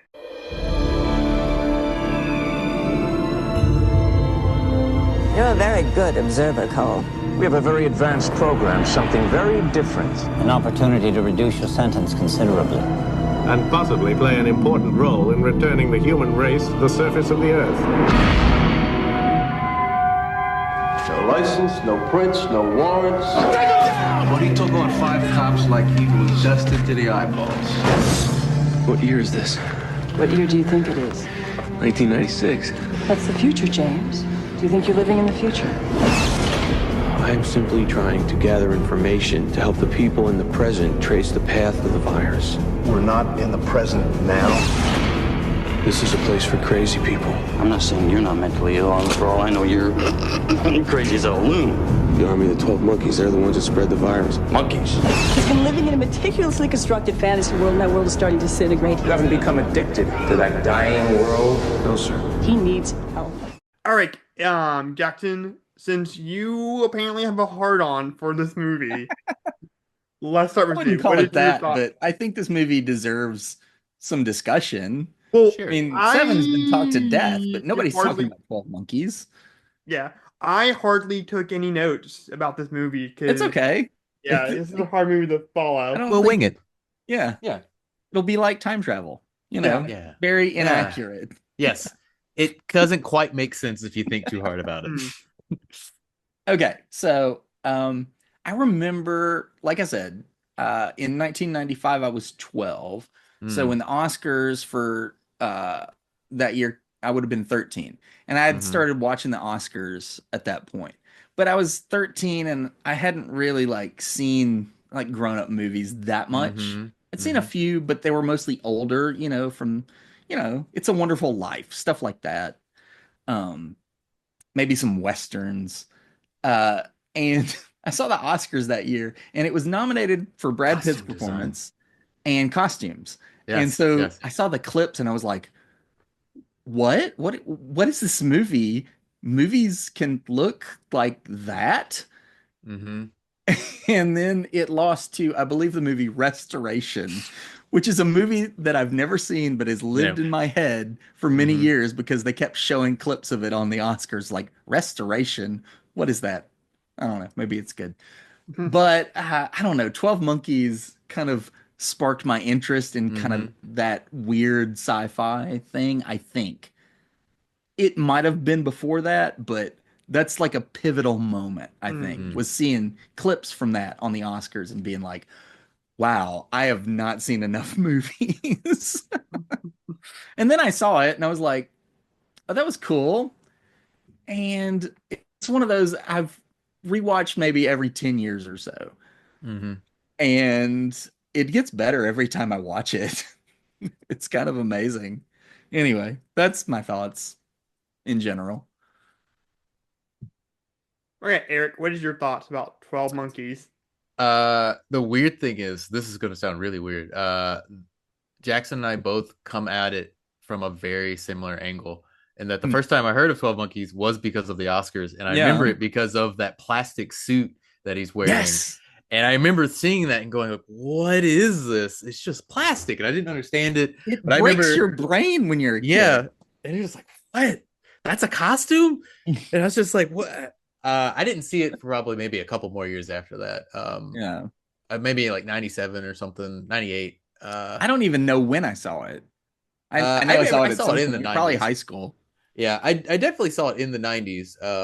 Yeah. It probably was. It may have been around like 98. It may have been around like Armageddon, like when Bruce Willis was like popping back out. And this is sort of like a weird movie for Bruce Willis, because he was just coming off of like Pulp Fiction, and he had such a weird career since Die Hard.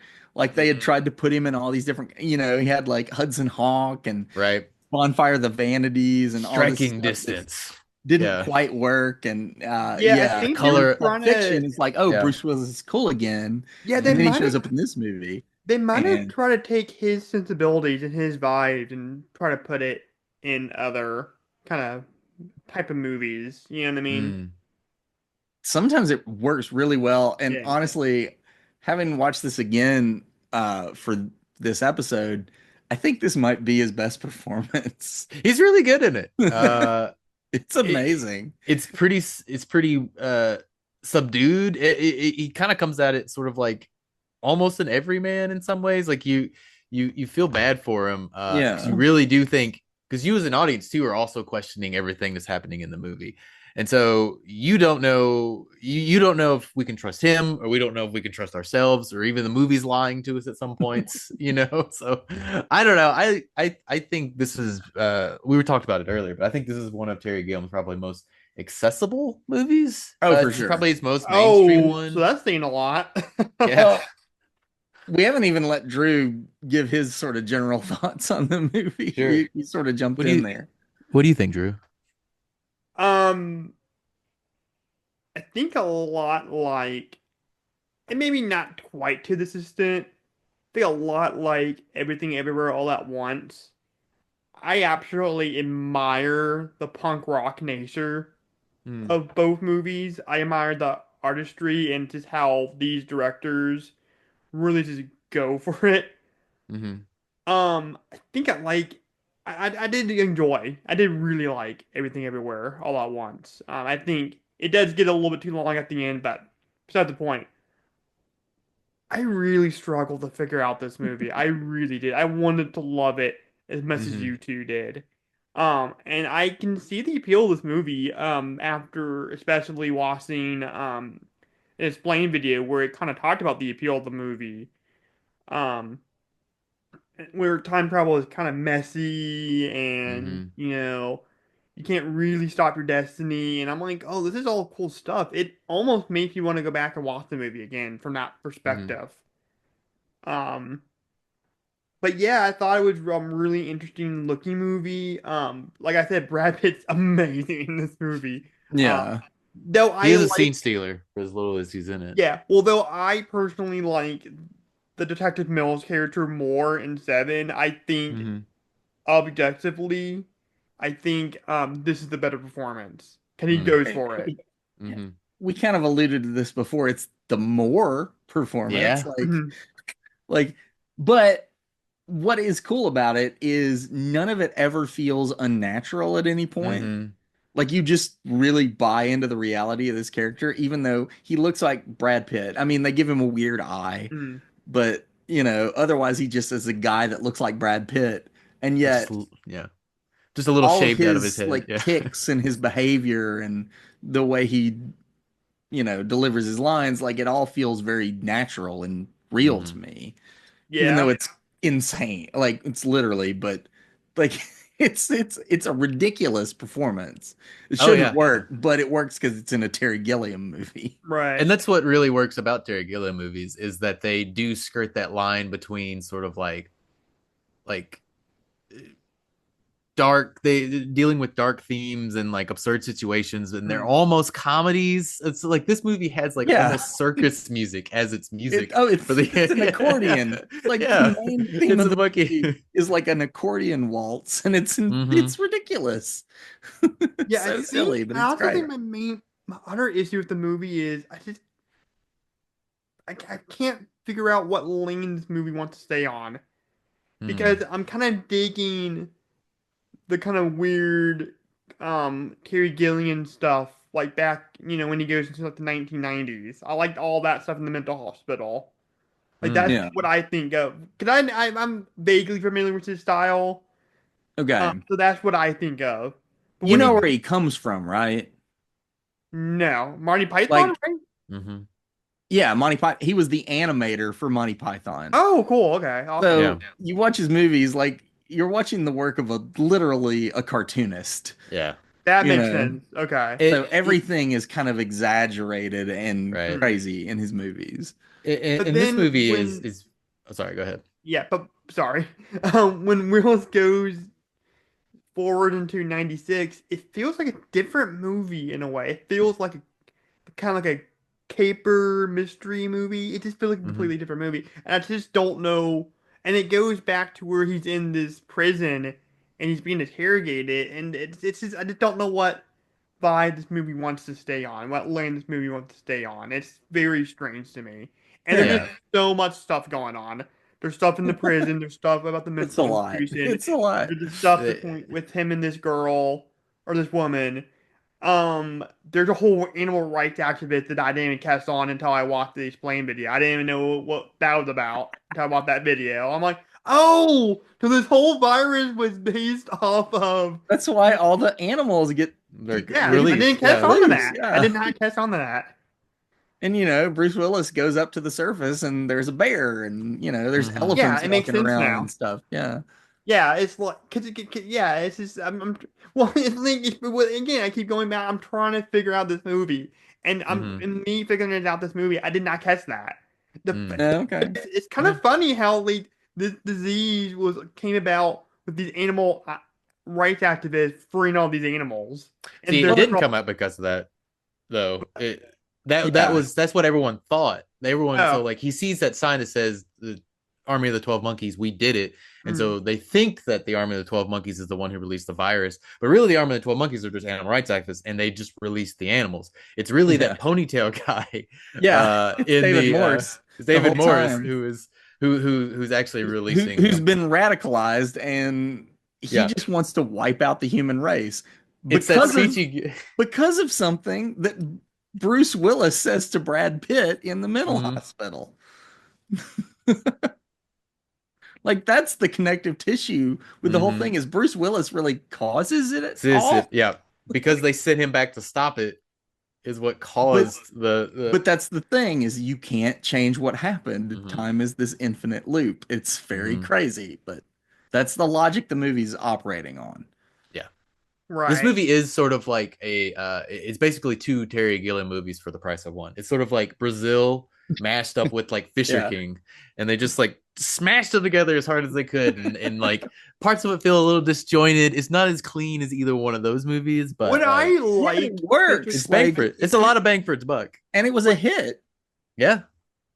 Would I like mostly worldwide? Like, it was a modest hit in the U.S., but worldwide it made like $100 million. Yeah. I mean, it made back its budget. Would I like? Way over its budget. Yeah. Would I like Fisher King at all? Do you think? I think so. Yes, I think you would get it. Yeah. It's more towards the insane asylum here in 1990 than anything else, probably. All the stuff with Robin Williams, at least. I love that movie. I think it's really and good. It doesn't have any sort of like crazy like plot. It's a character piece. Yeah, and I appreciate the crazy plot. It's just figuring it out. I really do think I just need to watch it again, knowing everything. I think it does take a couple of viewings. I think you need to know where it's going to sort of catch everything along the way. It helps. There's almost like Arrival when you know that ending, and then you take a look at the whole movie, which is another time movie. Yeah. Right. If I could turn back time, if I could find a way. So that was my terrible singer. I will say that there are a lot of visual Easter eggs in this movie that they don't like bring up and play up a lot. It's just like how that bear stands up at the beginning is like him standing in that window at near the end whenever she gives that call. You know what I mean? Like, it stands up awkwardly. I don't know. There's a lot of like good stuff that'll be worth it on a rewatch. Yeah. Well, when I was watching this movie, I just thought to myself, well, I'm glad I have some real film nerd people that really really love this movie that can help me. They can help explain this movie to me, because I don't know what the fuck is going on. Yeah. Oh, he sees his own death is ultimately what it is. Yeah, That's really that was cool. Yeah. Because it's based on a French short film called La Yeah. Jetée. La Jetée. And that's it. The movie's like 20, 30 minutes long, and it's all told in like still photographs with narration. And you get to, it's about a kid who grows up, or, who is growing up and whatever. And it turns out that they time traveled and witnessed their own death. So that's the basis for this. And I think there's some other elements that they drew from it. I haven't seen it in a long time. There's a lot of like that steampunky sort of stuff in it where it's sort of like people are like not necessarily living underground, but it's sort of like a quasi post-apocalypse. But it's a very like simple thing. Yeah. Yes. Yeah, and this movie blows it out into this whole crazy mythology. But what I think this movie does well is it doesn't try to overload you with all the mythology all at once. Like it parses it out. Like you get that whole thing where Madeline Stowe's character is giving a lecture at the university about like anomalies in history where like people have shown up and like been speaking a different language with an accent nobody knew and talking about future events and stuff like that. And none of this stuff is verifiable, but it turns out this has been happening the whole time. I love details like that. I love the fact that Bruce Willis starts to feel like he's more sane by denying the truth. And Madeline Stowe, who has been, his doctor, starts to believe him and has to convince him that no, he actually is a time traveler. Right. Like, that's pretty wild. That's pretty wild character dynamic. So. No, I mean it's you what you were talking about too is like the biggest exposition dump is that Madeline Stowe part in the middle. Yeah. And she says something and it stuck out to me this time. It was like somewhere near the end, she's like the agony of like foreknowledge and like the impotence to not be able to do anything about it.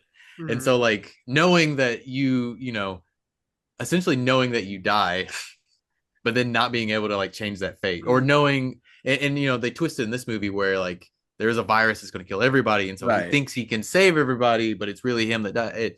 I don't know. There's a lot of fun stuff. You know what you guys that talking about that really sparked in me was that moment in Doctor Strange going back to the MCU look back, where he's talking to Dormammu and he keeps reversing time to the getting the key, the outcome. If he never came to an agreement with Dormammu, it just kept doing that circle over and over again to the end of time. Sure. And actually, I did not have thought about this. There's actually a Marvel What If where one of the multiverses is Christina dies. Rachel McAdams' character instead of Strange getting into the accident. And he did that same thing when he goes in that loop, and he can never save Christina ever. Yeah. No, I mean this whole movie is a circle when it comes down to it. But like Jackson was saying, it does like parse out its exposition, so we don't really get dumped a lot at once. So like we don't even find out that as an audience we kind of know, but we don't even really know for sure that those things, that those dreams that Cole is having are something from his childhood that he remembers. Like we don't even find that out till like halfway through the movie, like when they're in that hotel room. Yeah, I'm trying to remember like the first time I saw it, and I just can't. So I don't know how I felt about it the first time I saw it. I don't either. I'll tell you what I really liked about this movie is Bruce Willis trying to connect to the world before the virus outbreak, like connecting to music, like watching the Hitchcock movie and then in love with this woman, Mountain Swan. That's name it. I really like that moment. That's really enduring. And the iconic scene I think in this movie is him sticking his head out the window like a dog while What a Wonderful World is played in the background, which is played again in the credit, with again going back to that thing of, a filmmaker, the first thing in the movie is what you want the audience to think about, and the last thing in the movie is what you want the audience to think about. And this movie's a full circle. Like we start and end on like I his will eyes. say I was kind of digging the end of the movie. I thought that was really quite profound. Even though I could not figure this movie out. But just the simple nature of your this little boy witnessing his death as an adult was pretty profound, I Mhm. thought. And then having that song at the end was really thought provoking. I thought that was pretty cool. Yeah. I feel like I feel like I figured it out the first time I watched it Mm. before we got to that point. But I don't remember. I can't remember. I've seen this movie enough times now that I don't remember the first time I watched it. You know what? I think the first time I saw it, I think it totally went over my head. Mm. I don't think I really Interesting. understood what happened in the movie. Yeah. So I don't know. going I back to wasn't another, used to watching movies like this. I love Yeah. time travel. Like it's one of my personal favorite like mm. sci-fi Oh, subgenre. do I know? Because you talked about it. Yeah. It's maybe my favorite sci-fi subgenre. So Um, but now, at this point I've seen a lot of those movies. At that point, I don't think I'd seen that many. So now to talk about, let's go to a another Bruce Willis twist movie. That's like a holy shit. I don't know why I didn't catch that. The Sixth Sense. Did you know that he was dead the entire time? oh no, that I was totally surprised. Okay, Same. yeah. Same. Yeah. I saw it in theaters, so Okay. nobody spoiled it for me. Mhm. Yeah.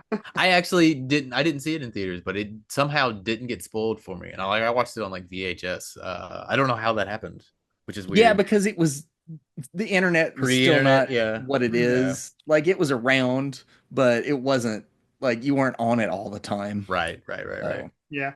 I did not know about it either, luckily. And now I watched it when like it was readily available to know the twist ending of Mhm. that movie, and I didn't know.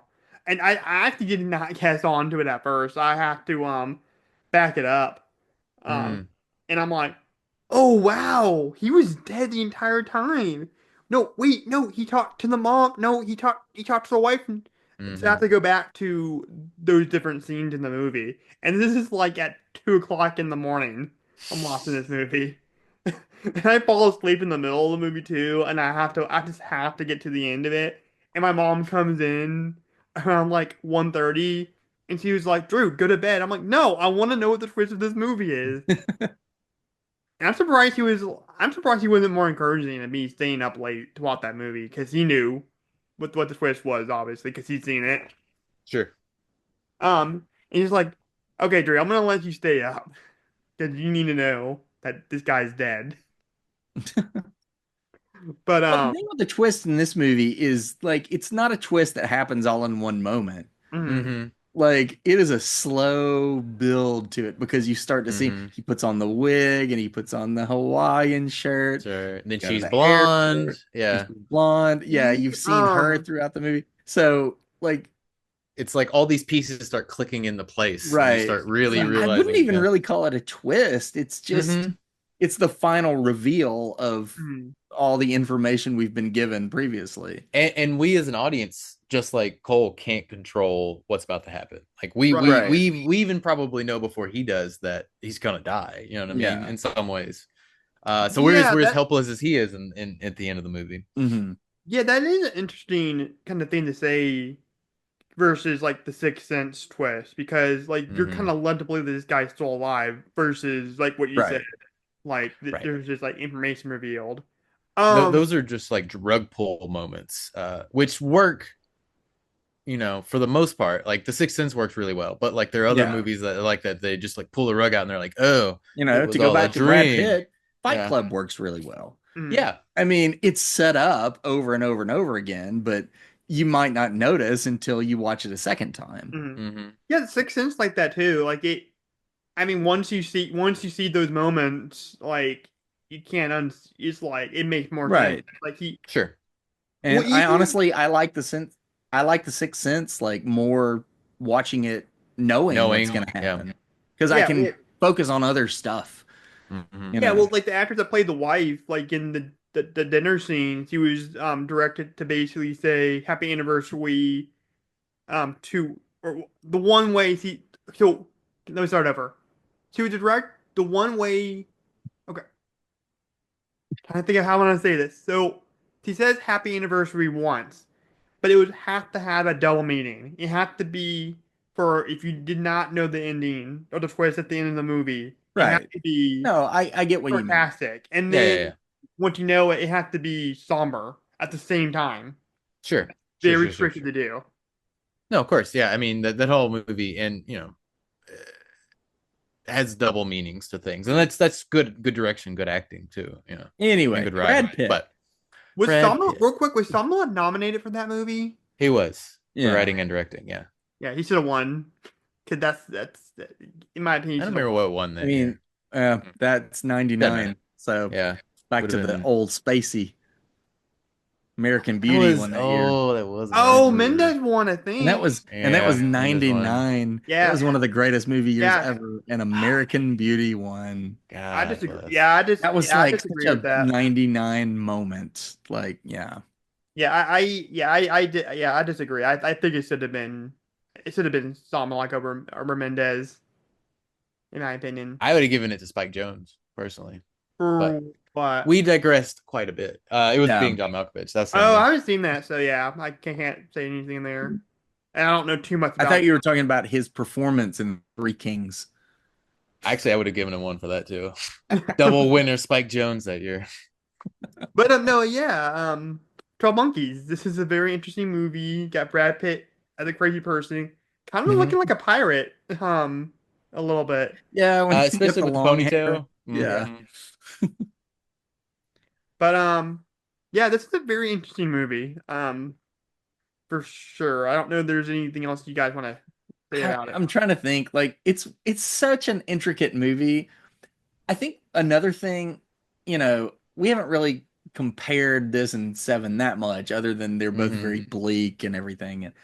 And I think what they both do very well is setup and payoff.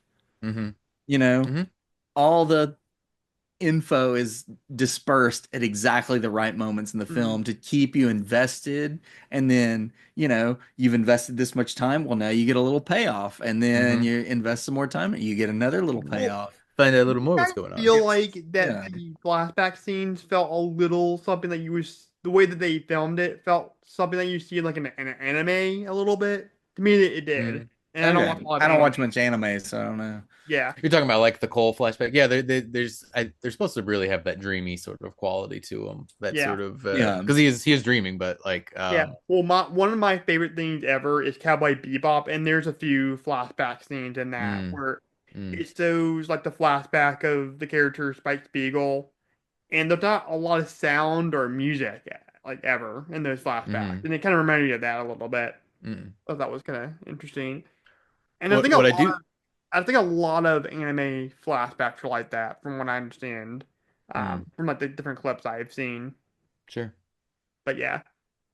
I do like that this movie intentionally lies to you sometimes, and so it makes you question yourself.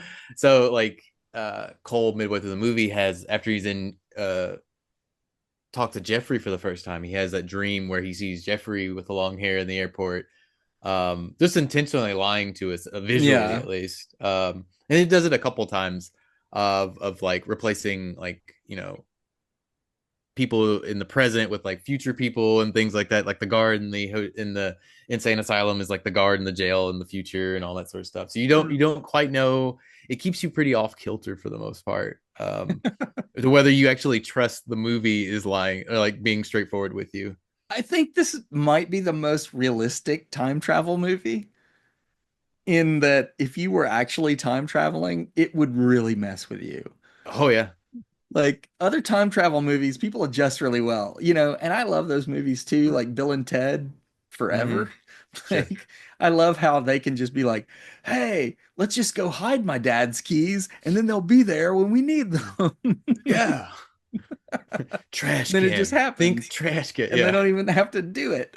I really do movie, like movies. Everything that could go wrong with time travel does go wrong. I really need to watch the Bill and Ted's. The first two movies are wonderful. Yeah. And even the third one. I'll defend the third one too. I will too. I think it's really fun. Well, here's what's crazy is there's another big iconic time travel movie that always will have a big anniversary. This around the same time as this movie, and that's Back to the Future, and we're gonna review it later this year. So that's cool. The two time travel movies this year. That's awesome. You look very excited, Jackson, about that. I don't know what to say about that movie. I mean, I'll come on and talk with it, Sure. But I don't know what to say about Back to the Future that hasn't been said. Well, you want to review Men in Black, so like, what's the fucking difference? A lot. Okay.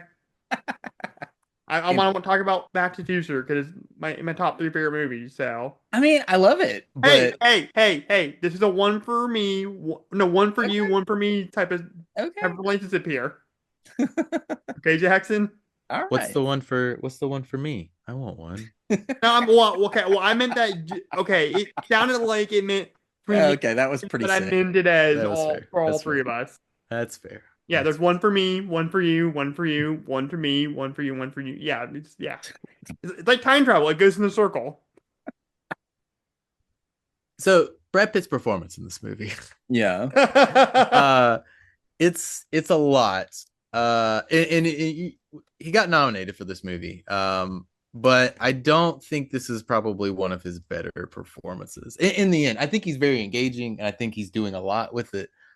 But I don't know. This time through, it didn't quite. It felt very performed for me, at least. I don't know. It At a was different the viewing right experience of it. performance for him to give at that time. Sure, of course. Yeah. He needed to play that kind of character to show that he was more Had than that just, riding a range. horse with long hair. I'll tell you what's or really whatever. interesting about this character and him being crazy, Mhm. is that he rattles off about TV being propaganda, and then like 5 years later in this movie timeline, a virus hit. And we recently experienced a worldwide pandemic where a lot of people thought a lot of that was propaganda. A lot of the vaccine stuff and mask wearing was propaganda to control people. I I thought that mean, was a really lot of. Sorry, go ahead. No, I thought that was really interesting how he had that monologue in here. Sure. No, there's a lot of stuff he's saying in this movie that makes sense, but he's saying it in such a way that he sounds absolutely out there with it. But he talks about like germs, he talks about like a lot of scientific stuff. He talks about his dad being God, which is just it's hyperbole, but but his dad's very powerful, you know what I mean? It's like he's saying things and in the context they feel completely nuts, but they're just kind of almost being taken out of context because of just how sort of manic he is in this situation. But a lot of what he's talking about isn't too far fetched, like what you were just saying. Right, but then like I mean 2020 was a rough time for a lot of people, for everybody Sure. really. Where you could not decipher what was fact from lies. It was really hard to factor that. Because everybody and their mother had an opinion on the COVID. They really Just did. like the army of the 12 monkeys. Yeah, it was a crazy time, and it's still going on now. It's pretty crazy. But anyways, that's just kind of a quick thought I had about this movie. Is there anything else you want to talk about, or? Because I feel like this is another one where you can kind of spend all day. Yeah, we could spend Yeah, I probably all day on mean, it. I don't have as much to say about this as Seven. I just wanted to highlight it because I think it's just cool that Brad Pitt had this year.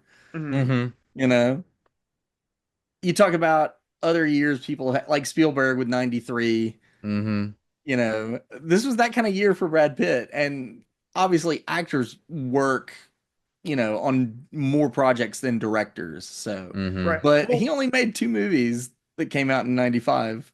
Yeah, And these are those 2 movies. Both artists, Spielberg and Pitt, were just on top of the world at this point in their career.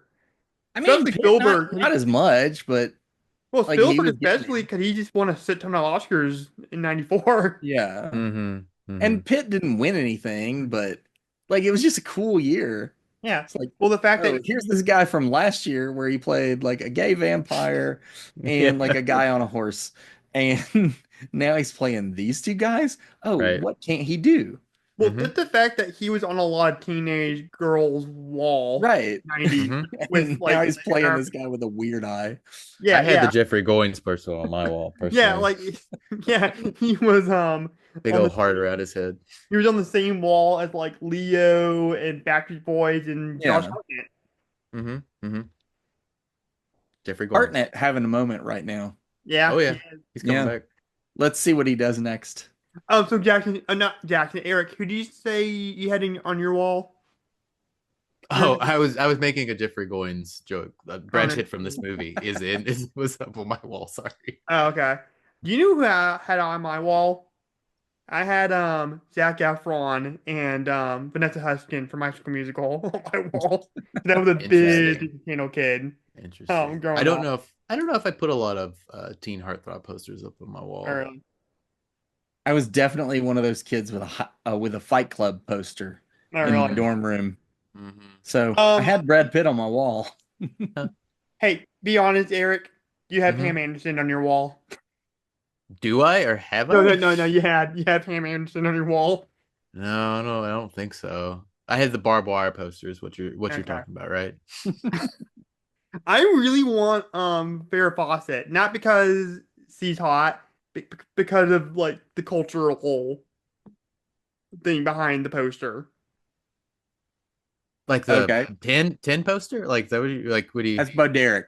Oh, Bo Derek. Oh shoot. Yeah, no. I'm talking about the I know what classic you're talking Farrah Fawcett one-piece red swimsuit. Like I want that. She's like leaning, yeah.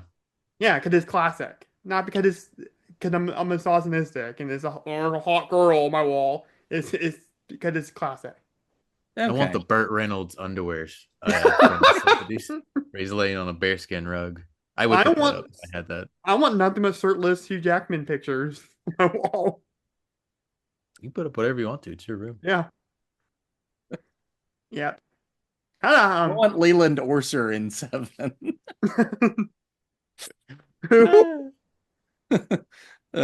True.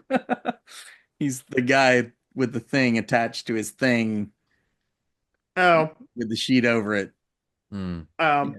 God. Now I don't want to think about the gun that. in my mouth. Okay.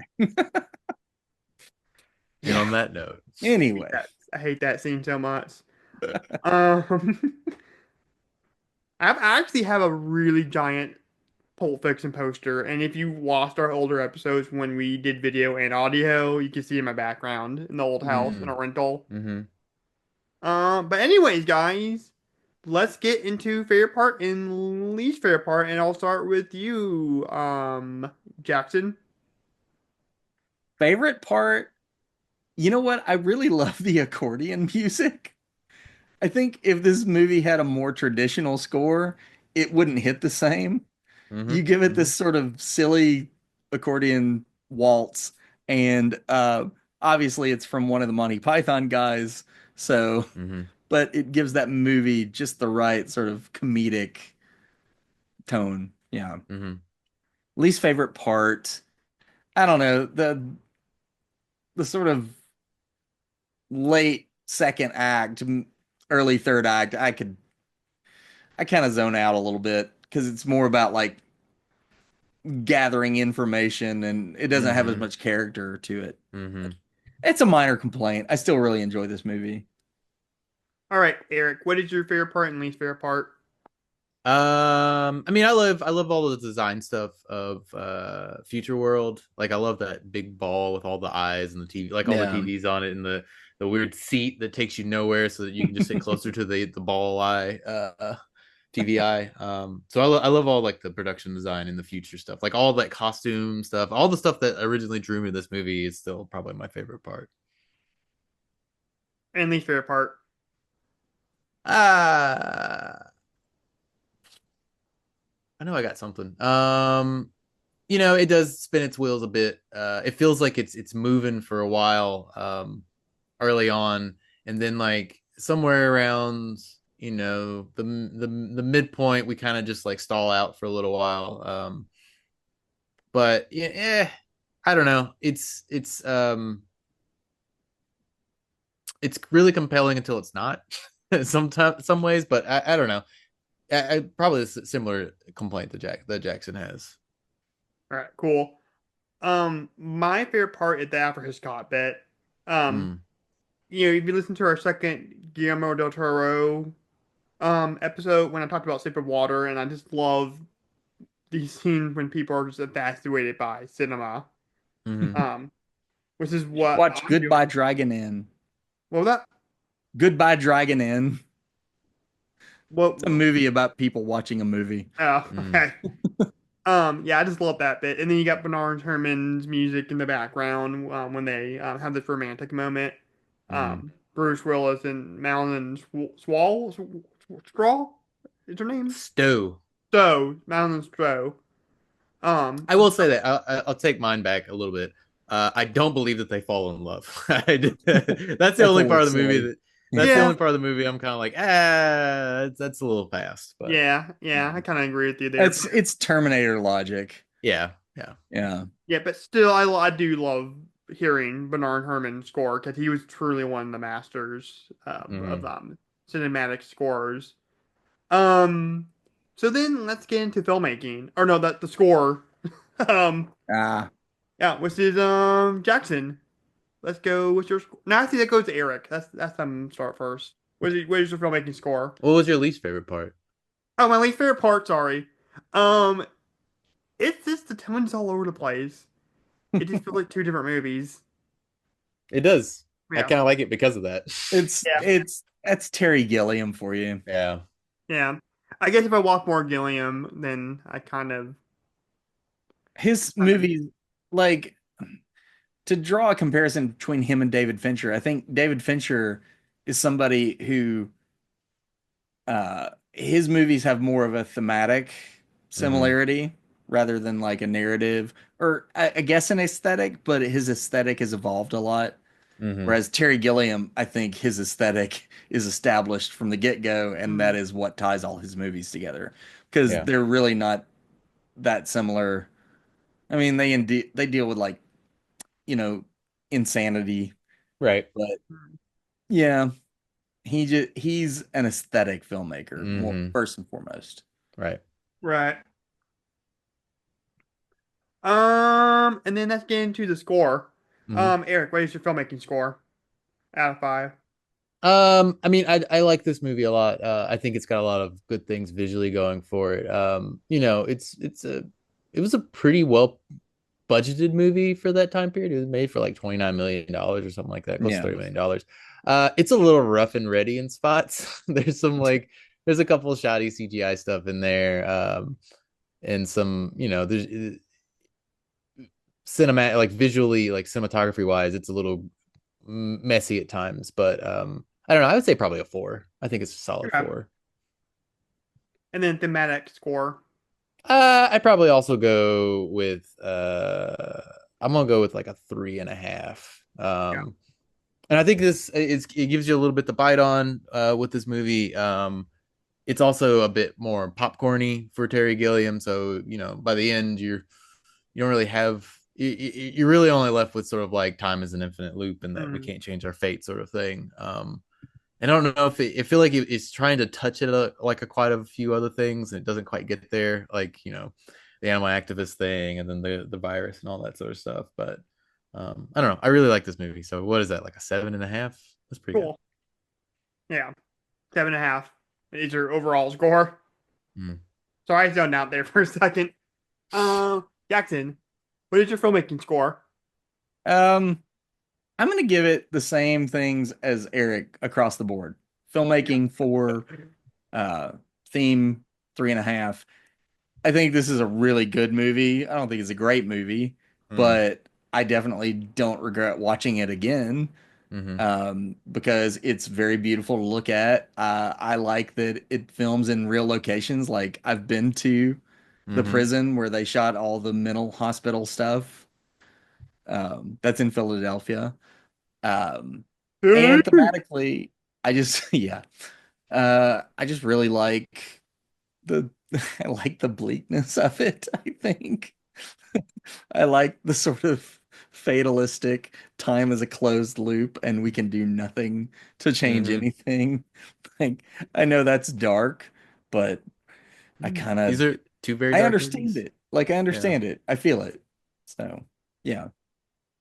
Yeah, basically, I'm gonna give it the same score. Filmmaking, it is very ambitious for sure, and I kind of like that. Like I said, it kind of falls apart with vision a little bit, like in the second part, because it's just tonally different and visually different. But For me, I just don't think it really blends all together. But maybe I just need to watch more Terry Gilliam movies to really get that. Thematically, 3.5, he's definitely getting at something. I don't entirely get it at first, but again, maybe I just need to watch it again. So, like you guys, overall score is a 7.5, which means the official horror sci-fi beyond score for Terry Gilliam's, I want to say David Gilliam's, um, Terry Fincher's. Terry Fincher's, the official horror sci-fi beyond score for Terry Gilliam's 12 Monkeys is going to be 7.5. Which is not bad. Not bad. Yeah, all right. Good. Before we go, I have a question. Oh, yeah. We have to ask the hypothetical for this episode. So I've been thinking about this. So this will come as a would you rather. So would you rather inaccurately travel through time so you never really know where you're going to end up, or investigate the world's most disgusting serial killer? Yeah, fuck me. I don't know. I really don't know. You have to pick one, though. That's God. the whole point of would you rather. This is terrible. They're both bad. The kicker would be if you inaccurately travel through time and then ended up having to hunt down the world's sickest serial killer when you landed. I'd probably go with time travel because there's a possibility I actually end up in a pretty decent time period. There's also the possibility that you end up with dinosaurs. Yes, but we're getting shot in a trench in World War I. Right. Yeah. We're getting sprayed with mustard gas. God, that's why this is so ridiculous. Fuck. Damn it. I don't know. All right, you picked the time travel. Yeah. Now I'm gonna time travel. Do you want to go the I'm serial gonna killer go- route? If that's your gut reaction, that's your pick. Okay, fuck you. No, it's just the way it works. I know, but like, You can't overthink it. Okay. Unless you have a reason that you would pick that. I mean, I guess you said there's the hope that it would end up in a... Yeah, let's just go with that. Let's go with that. Okay, fair enough. Because I don't think there's not a chance in hell that I'm making it out of that investigation without becoming completely fucked in the head. All right, Eric, Yeah, which one would you shoot? Oh, time travel any day of the week. 100%. I don't care where I land. I'll take that trip anytime. Yeah. I mean, hope I don't die, but I think it'll be fun at least. Right. Maybe. Yeah, I think it's pretty easy. Would you rather? It's time travel. Yeah. I mean, it's very scary. You could lose your mind, but you could also lose your mind. Both scenarios are scary. Yeah. But one of them at least is sort of whimsical, I guess. Yeah, the potential there is for at least you can have some fun maybe with something it. good. Yeah, you can have some fun with it. At least. The thing is, we should have written out like three scenarios and each drawn a card, and then that's where you get to time travel to, and then see what happens. Because we all picked that. Though, if you're being like randomly transported and you have no control over it, then you could end up in some pretty scary situations. For example, imagine you're flying in an airplane and then you get transported to a period in time where there was no airplane there, and you just fall into the ocean. Just fall into the middle of the ocean. You could just transport. Yeah, are you like transporting like space and time, so you end up in the same spot again, or you're in different spots? I guess I don't know. I don't know how it works. In 12 Monkeys, I don't even know how it works. They don't explain it in that movie. They're just like, don't worry about this. He's traveling through time. No, they put him in a thing with like a squeeze box and like just sort of shoot him off into time. Yeah. Yeah. You're definitely going to. We got it figured out now. You're going to be in 1996 right before you know it. They get better at it as they the do movie get better goes along, though, because like eventually he makes that one phone call, or she does. They send Jose. No, they send Jose there like almost immediately. Yeah, he's there. Yeah, like, yeah. So, yeah. Dude, I'm liking these hypotheticals. These are really amazing. Yeah, let's hope I can keep it up. Yeah. Well, if the further we go along with this, you need to come up with a theme song. I'm thinking something kind of funky, like James Brown. I can't really do that style of music. So Okay. yeah. I don't know. Just do something folky. You're good at that. So that was kind of mean. You actually are an amazing musical. Okay, I don't need to hear it. Okay. You already know. Thank you. You already know you're amazing. I just don't want to. That's not for the podcast. This is a different, persona. Yeah. But anyways, guys, if you like this episode and you want to see more spooky and weird content, make sure you slash that subscribe button and follow us on Facebook and Spotify at Horror, Sci-Fi, and Beyond. And also, don't forget to leave this episode a killer comment and to give it a King Kong thigh thumbs up. And always remember, guys, to stay weird.